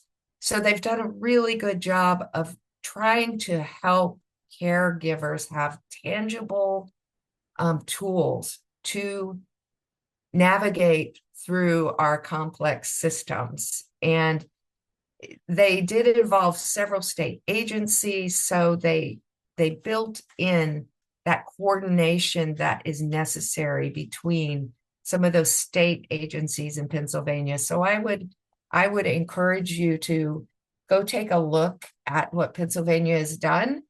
It does rely on caregivers having the time and the willingness to go and look on site. So it's self-directed. It's a self-directed tool, but it does lead Pennsylvania caregivers to the area agencies on aging if they need more hands-on assistance. Next slide. Speaking of how caregivers want to move through the system, I am predicting that we will see an advancement in caregiver navigation. We did hear Molly from Maryland earlier mention the importance of caregiver navigation and looking at, is our system working and how do we know? How are we certain that caregivers are getting to the services they need? Dr. Ali highlighted the variations of services, supports, eligibilities, and all of that can be assisted through effective caregiver navigation. We are in the process of looking across the AAA network specifically at this term caregiver navigation. The first barrier we found is that we don't have a common term for caregiver navigation. So when we talk about caregiver navigation, what does that mean? And does that mean the same across systems? It doesn't even mean the same across area agencies on aging. So we know we have some work cut out for us to help formulate a more cohesive approach to even the term caregiver navigation. When we surveyed AAAs, we asked them, do you provide caregiver navigation services? 12% said yes, and we call it caregiver navigation, 12%. Now, another 62% said yes, we do provide caregiver navigation, but we call it something else, which might be information and assistance, caregiver services and supports, care or case management, or options counseling. So it was all across the board on those things. But this we'll move forward and we'll work on this to bring a cohesiveness. Caregiver navigation is almost much like how we've been reminded today. Sometimes people don't identify as caregivers. Sometimes our systems don't identify that they do provide caregiver navigation. So we're kind of in an identity crisis, but I think we will make advancement in that area. I think we're also going to be advancing in the area of AI with the underlying intent to keep those improving our operational efficiencies using AI, but balancing that for the need for human touch. I don't know about you, but sometimes when I know I'm talking to AI, I will just start saying, speak to an agent, because I want to be sure someone understands where I'm coming from. But I do think we will be looking at more AI in that navigation space, as well as across the spectrum for helping with caregiver with service coordination. The other thing I think we'll be seeing too is a focus on research and empirical proof or data. One of the hardest things to convince anyone of that's not in our line of work is that these services and supports matter, because the data is really hard to come by. So we have seen an uptick, and I'm pleased to announce it's the award has come, the contract is pending, but US Aging will be a part of looking at two online caregiver initiatives or programs or software, the software applications, to look at that empirical proof. Is how are caregivers being impacted and helped?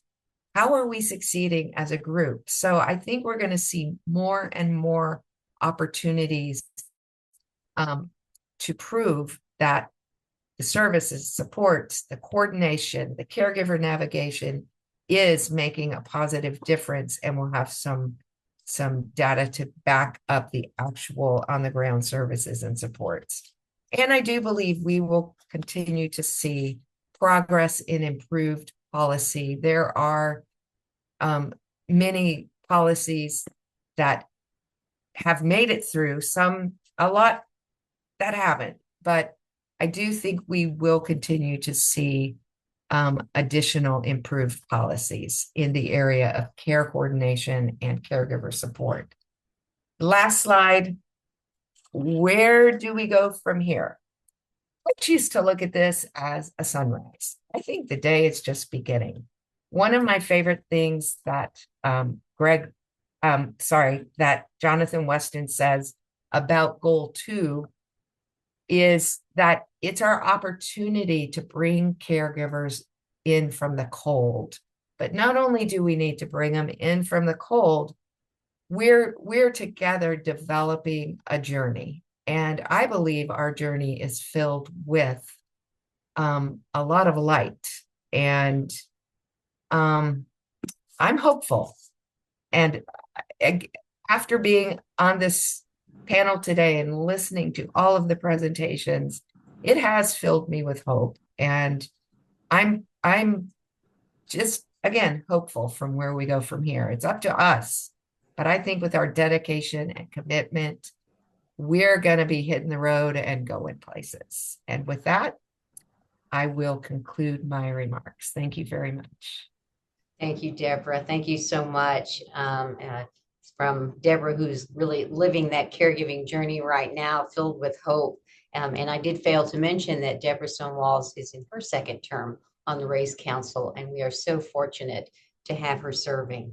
So right now, I would like to go on to our discussant, Jennifer Wolf, who is the Eugene and Mildred Lipitz Professor in the Department of Health Policy and Management at Johns Hopkins Bloomberg School of Public Health, where she directs the Roger and Flo Lipitz Center for Advanced Policy in Aging and Disability and co-directs the NIA-funded Hopkins Economics of Alzheimer's Disease and Services Center. So Jennifer is a member of our Race Council, and she's going to engage in the discussion with our speakers after giving her remarks on both the progress of the national strategy thus far, as well as what the future may hold for care integration and care coordination. Jennifer, thank you for joining us. Thank you. Thanks for your lovely introductory remarks, as well as to Robin and Deborah for such thoughtful comments and setting the stage around the challenges and opportunities for identifying, engaging, and supporting the role of family caregivers in care coordination. I'm really honored to participate in this important panel. And I will make just 3 overarching comments and then turn back to ask our panelists several follow-up questions. The first comment that I want to make is just related to the tremendous progress that has resulted through the national strategy to support family caregivers. I had the honor of serving on a consensus committee that produced the 2016 consensus report, Families Caring for an Aging America, where a key overarching recommendation was to call for a national strategy. Having participated in that process and then tracking closely the related initiatives that have resulted through the RAISE Council, I've really been struck by the progress that's been made with respect to the range of activities discussed by Robin Golden and by Deborah Stone-Walls related to, for example, new national billing codes and payment models, such as the guide model for persons with dementia, that not only recognizes the role of family caregivers, but seeks to make progress in supporting them and sustaining their effort, as well as progress that has been made across multiple sectors outside of healthcare in the realm of care coordination, such as through the community care hubs that was mentioned by Deborah Stone-Walls. The second comment that I want to make is just to recognize the tremendous complexity and importance of care coordination in the current environment. All of the panels today touched on the importance of care coordination in bridging the medical system, and the numbers, Robin Golden's slide showing the complexity of the different kinds of constituents within the medical system and payers within the system across different kinds of clinical professionals. Those earlier sessions today also recognize the role of family caregivers in navigating across the medical system, the educational system, the workplace, community supports, and long-term care, and that this is highly relevant in state policy for kinship caregivers, and as well as in the care of older adults. And this really emphasizes the importance of goal 2 in the effort to better recognize and support caregivers as essential members of the care team. We have long known, and we have strong and compelling evidence that care coordination is exceedingly important in producing high quality outcomes in the context of the healthcare system. We also know that this is an especially challenging issue for many caregivers that imposes additional demands above and beyond the role of providing hands-on help. However, there are notable challenges. Thinking about the healthcare system alone as one of those sectors, we know that efforts of the clinical workforce and care delivery organizations are very much emphasize the protection of patient autonomy and privacy. And that this emphasis, which is in the spirit of performing the job that they have been trained for, can also exacerbate difficulties for families when navigating or managing care on behalf of individuals who lack the capacity to be able to do so themselves or who desire family involvement.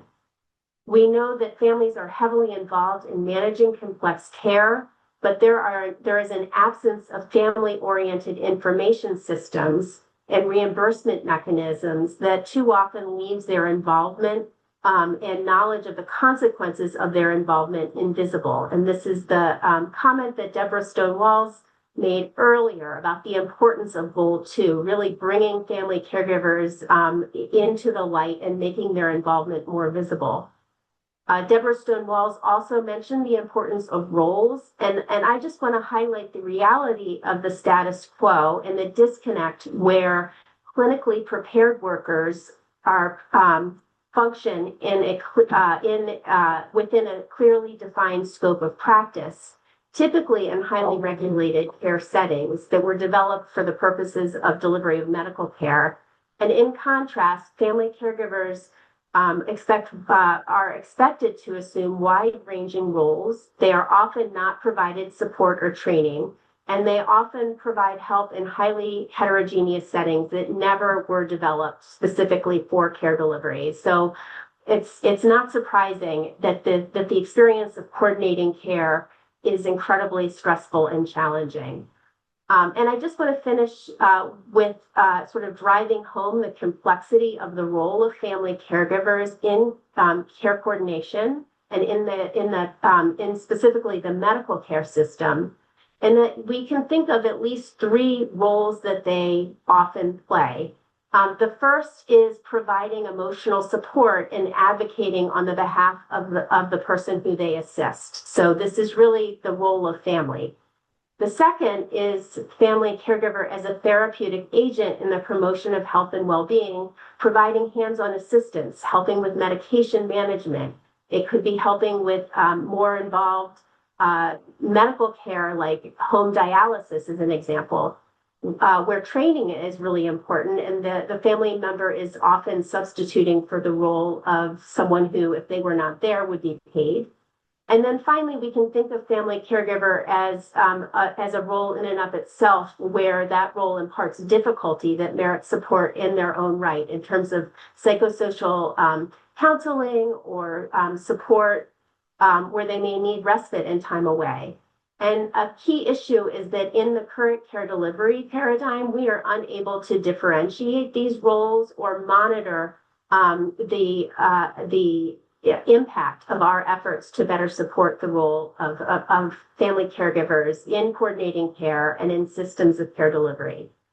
The final point that I want to make is somewhat related to the points that were made earlier by both Robin and Deborah Stonewalls, and this is really coming from my perspective as a researcher in implementation science, which is that we can and must do better, but that doing so will require efforts to be able to monitor the presence, capacity, and needs of family caregivers at the point of care, in real-world care delivery settings, in communities, and at the local level. So much of what we know is from national survey data, which is incredibly helpful in shedding light on where we are in the status quo and surfacing challenges and opportunities. But it's time to shift that paradigm to be able to monitor current practice in the service of quality improvement so that we can make sure that we are advancing strategies that bear fruit. This really is reinforcing the opening comments by Carol Zernial related to thinking about family caregivers as the ultimate in value-based quality care, and that better supporting family caregivers yields many benefits for the care of the populations who are most vulnerable, who rely on their help, in supporting the health and well-being of family caregivers themselves, as well as yielding benefit and value to care systems and society at large. So I'm going to stop my remarks there. I'm going to ask several questions to our panelists. And I also want to invite those of you who are listening in to ask questions because we also would like to make this interactive and to hear from you and respond to your questions. And I know Carol Zernial is moderating, and so she'll be able to help field those questions. So I think the next slide has our first question. So Robin and Deborah, what developments in care coordination, particularly in the technology space, do you believe can ameliorate strain on caregivers? And Robin, you went first, so you have first crack at it. And then Deborah, we'd love to hear from you. Yeah, this is a tough one. Jennifer, your remarks were wonderful. Thank you. I really just think if more of our systems, interoperability has been talked about for so many years. And if we could just get to that a bit more, interoperability, not just between my physician here and my other provider over here in different health settings, but with Deborah's constituents as part of the AAA, as part of the federally qualified health center where people might be. I think that would be, that to me would be the ultimate, that we wouldn't have to keep repeating our stories, that we would be a bit more known and not have to go through it all again. And I think that could take off a great deal of strain. I fully agree with you, Robin, on that. And I agree. This is a tough question. Because of course, after the call, I'll think of all kinds of things to say. But I do think that AI is going to impact the technology space as we find that balance between the human touch that's necessary. So I think the more that the human touch can be retained, to utilize AI to help the systems be efficient and effective. But I don't think they will ever replace that human touch, especially for caregivers. I think, in fact, it would exacerbate the strain on caregivers to not be able to make that connection. But I think that some of, the advancements we're seeing that make these little training videos. I wasn't joking when I said I was watching training videos this morning, and just being able to use technology to make tools like that available to caregivers, short snippets. It didn't take me long to watch, and I knew what I needed to do. And I'll see what else I need to watch when I leave this room and go back out and find out what's been happening for these 3.5 hours. Thank you. Those are great remarks. But I think the interoperability across systems seems incredibly important in terms of reducing redundancies. Potentially AI could help with that. And then the point about technology also is sort of empowering, potentially empowering, but not necessarily for everyone, and recognizing the heterogeneity that we need multiple modalities to sort of meet people where they are. And that came up in one of the earlier panels. Particularly, Jennifer, in rural areas. Yeah. Why don't we move on to question 2? And I just, again, want to encourage folks who are in the audience listening to ask questions. We'd love for this to be interactive and to hear your thoughts as well. Question 2 relates to new training modalities. So again, I guess we'll flip this and have Deborah react first. Are there new training modalities that either of you can point to since the release of the strategy in 2022 that have engaged and empowered caregivers? And Deborah, why don't you take this first, and then we'll hear from Malcolm. Yeah, there are some new training modalities. There are some new products that are available. Honestly, I'm a little hesitant to sound as if I'm endorsing. So hadn't thought about that. I don't, we have had one of our panelists mention TrueAlta a lot. That is an online, but I think they were engaged before 2022.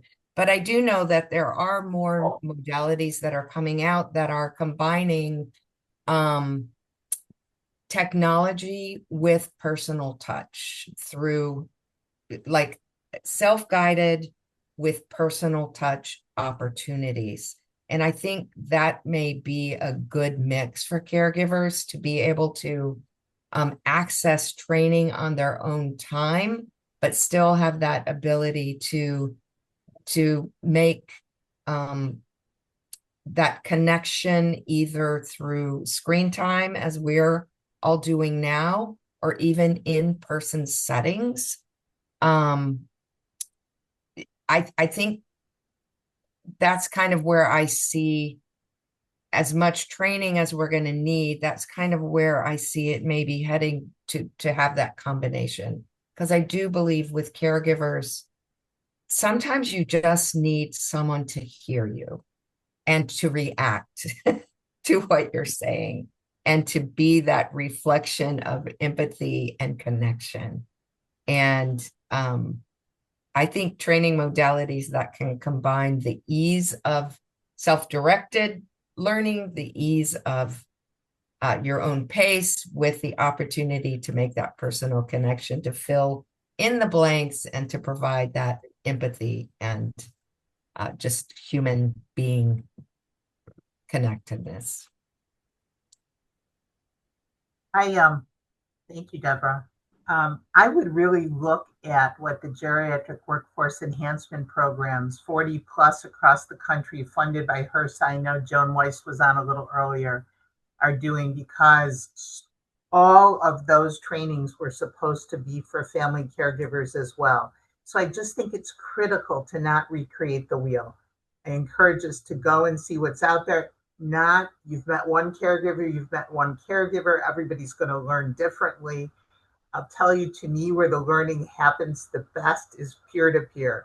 You know, when you finally do get someone to a support group, which is not easy, because I believe, you know, when a caregiver gets a break finally, do they really want to sit and talk about their situation, or do they want to walk around the mall? And, you know, it's a tough one. But when I hear people say, oh, I heard from someone this worked for them, it is worth all of it. So rather than sitting down for formalized training, it's more that informal, it's more than the technical assistance or the assistance from others, the peer stuff, I think, or from a provider who could give some of those peer suggestions to that they've seen work for others.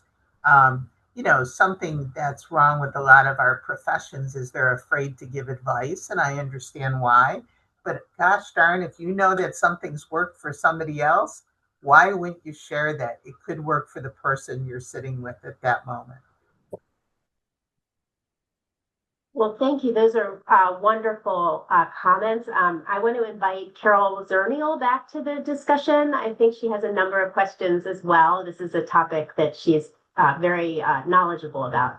All right, so I have my own burning question, Jennifer, and then I've got some from the folks that are listening. So put your questions in the Q&A. We're going to have this is going to get a little bit more rapid fire. My question, I'm Robin, I'm going to go to you first, is we're talking about integration in the health systems and caregivers.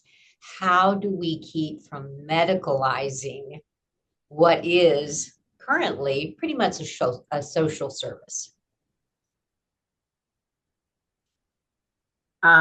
Well, it's tricky because we all got very excited that there were now CMS codes to bill for some of this. But the flip side is you don't want to medicalize it. For me, those codes finally represent the social care getting paid for, which needs to happen in order to provide holistic care that includes everyone in the family and the person receiving the care. So in that regard, I just think we have to work very hard to not medicalize it all. And it's tricky. I mean, we have an 800-pound gorilla in our payment system, and it's called Medicare. And so much of what Medicare does, the rest follow. But that doesn't mean we can't keep raising you can't do this without integrating social care at a level of parity. Thank you. So Lisa Winstall from the AARP Foundation is talking about having caregivers added to the electronic health record, and in an ideal world, having caregivers be able to enter their own data and observations into that record, like blood sugar, like medication reactions. Thoughts on that? Critical. Deborah, do you want to say? And this is Jennifer's realm too, so you can bring her back. But to me, it's just absolutely critical.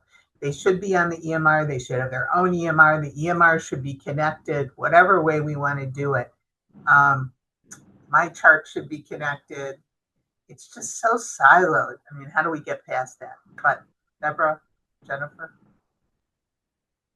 you're on mute, Deborah. Saw that right away. Someone had to do it today, right? I totally agree with you, Robin. And I think that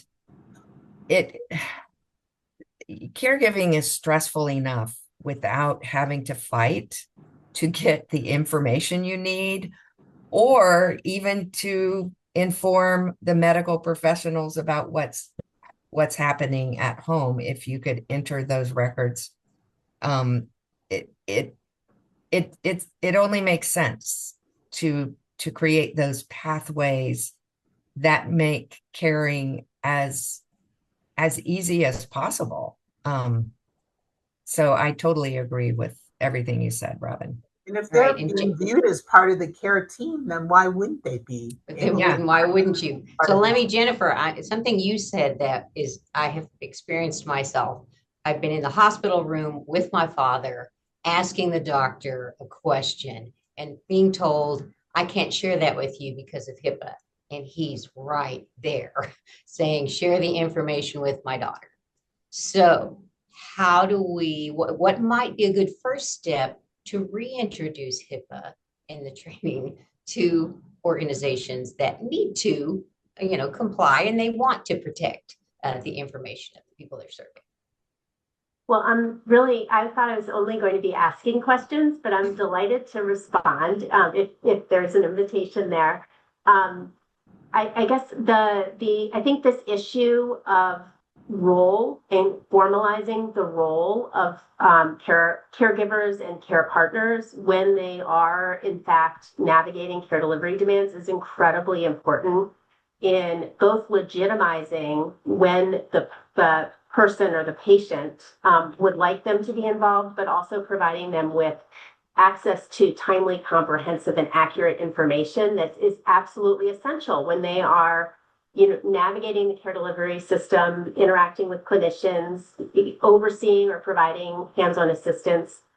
And so Robin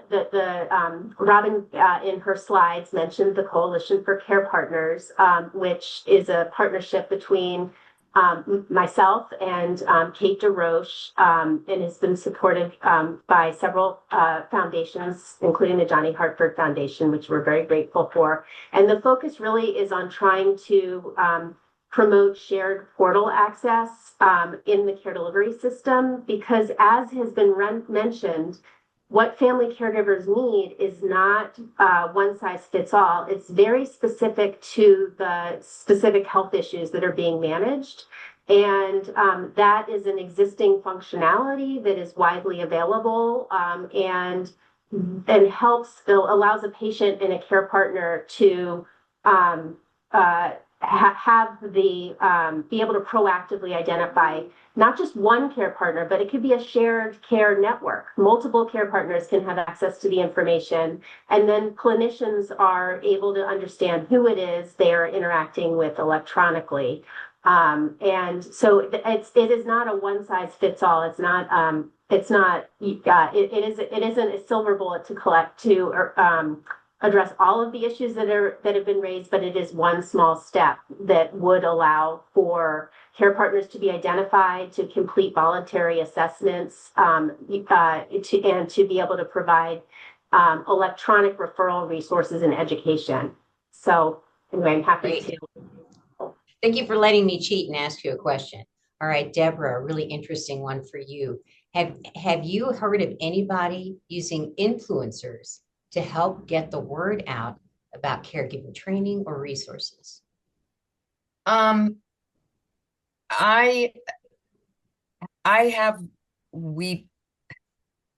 don't know if it's an influencer though. We recently experienced this at US Aging, where we started getting a multitude of calls asking about legal assistance for older adults, and it was traced back to a YouTube video that was we watched the whole video. It was accurate information. So I have not heard of anyone doing that, although we have experienced that when something goes out on YouTube, it seems to be YouTube and Facebook are the two for older adults, and then I think it's Instagram and TikTok for most caregivers. Our comms department has looked at which platforms to use to attract various audiences, be it older adults or caregivers. So I know it works because we just were dealing with an influx of calls and having to figure out where did they come from. So I think it's a great idea. It might have been the pit too. It might have been what? The pit, which I think has become a yes. great influence. Oh, with the Pitts, a TV Yes. show. So, Yes. so I think that, I love the question because it inspires us to talk about different modalities, and younger caregivers and who younger caregivers are listening to and where do they get their information.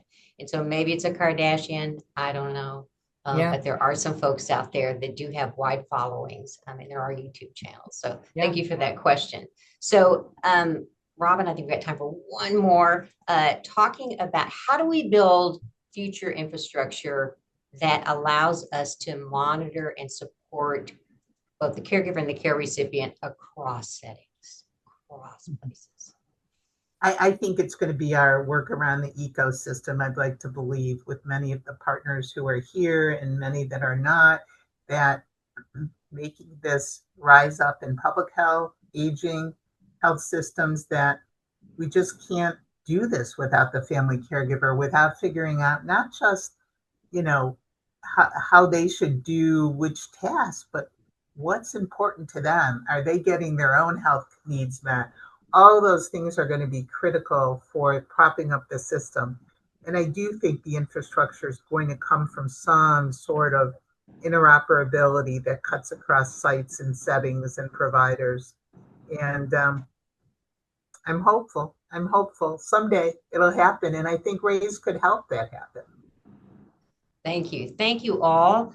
Appreciate all of the points that you've made, the good information, and the thought-provoking questions we got from the participants as well. So Deborah, good luck with your mother, and Robin, thank you for your leadership, and Jennifer, always pleasure to hear your thoughts. So thank you, and I'll turn it back over to Jonathan. Carol, thank you very much for moderating the session, and moreover for all of your leadership over these past 3 years that you've been co-chair of the RAISE Council with Jonathan Cotter. We could not do our work without your collective leadership on this. So I'm going to turn it over in a moment to Carrie Benson, but I think that if we had a word of the day here, it would be empowerment. That caregiving in many respects is about finding the empowerment that is necessary for the caregiver to carry out their tasks. And I think that each of our 3 sessions this afternoon really spoke to that objective. To close out our session today to discuss some next steps, I'd like to turn it over to Carrie Benson. Carrie is the Deputy Assistant Secretary of Aging for the Administration for Community Living. Carrie. Thank you, Jonathan, and thank you, everybody, for letting me join you today. It has been an amazing session. I think the word I would add, Jonathan, to empowerment, I kept thinking, wow, in each of the panel sessions, just wow, the insights you all share, the expertise that you bring to bear on the many issues affecting each of us as we are caregiving, your passion for support of family caregivers, it just comes through full force. And I am re-inspired and re-energized to be a part of this work together with all of you to continue to support the implementation of the national strategy, as well as to facilitate the updates to the national strategy to support family caregivers. And you all have been doing an amazing job at that. Today's meeting, we heard from states implementing the strategy's goals. We heard from states that are part of our first cohort of funded states for implementing the caregiver strategy: California, Massachusetts, Maryland, and Wisconsin. And I want to give a shout out to our second cohort, early in their efforts to implement the national strategy to support family caregivers within their states: Alabama, Minnesota, Montana, Pennsylvania, and South Carolina. And we wish you well in your efforts. We learned how kinship care has grown in capacity since this strategy was first released in 2022, and how efforts have grown to further integrate the caregiver into coordination and integration of the care recipient's needs. And again, just am blown away by the insights shared today. And I know we all have a lot to think about as we get closer and closer to finalizing the updates to the strategy. Furthermore, our work today showcases that federal funds invested in advancing the strategy are building durable, coordinated systems that strengthen states, caregivers, and families. ACL's goal is a strategic investment in sustainable infrastructure to support the millions of us who are caregiving today and to build a system for tomorrow to provide meaningful support to an even larger population of caregivers that we anticipate. This work ultimately strengthens our national aging infrastructure around caregiving and plants seeds for sustainable, long-term systems and policy development that will continue to support caregivers and care recipients, all of us, for years to come. By aligning federal resources with a plethora of national, state, philanthropic, and local partners, the national strategy to support family caregivers continues to be implemented through coordinated and resilient systems. It's incredible what we have learned, as Jonathan said today, about empowering caregivers, how that is happening through all of our essential partners in the nation's ecosystem. The true impact of the work of ACL as a part of the National Aging Services Network and those it serves is reflected not just in immediate outputs and outcomes, but in positioning all of the stakeholders, all of us in the caregiving arena to have a lasting impact. As one speaker said, we are moving beyond best practices to caregiving support being normal practices. As we leave the meeting today, we encourage each of you to consider your specific role in supporting family caregivers and how you can help to continue to advance the goals and intent of the national strategy. And we look forward to the next RAISE and SGRG Joint Councils meeting, which is to take place at noon on Wednesday, July 29th. We hope to see you all there. Thank you.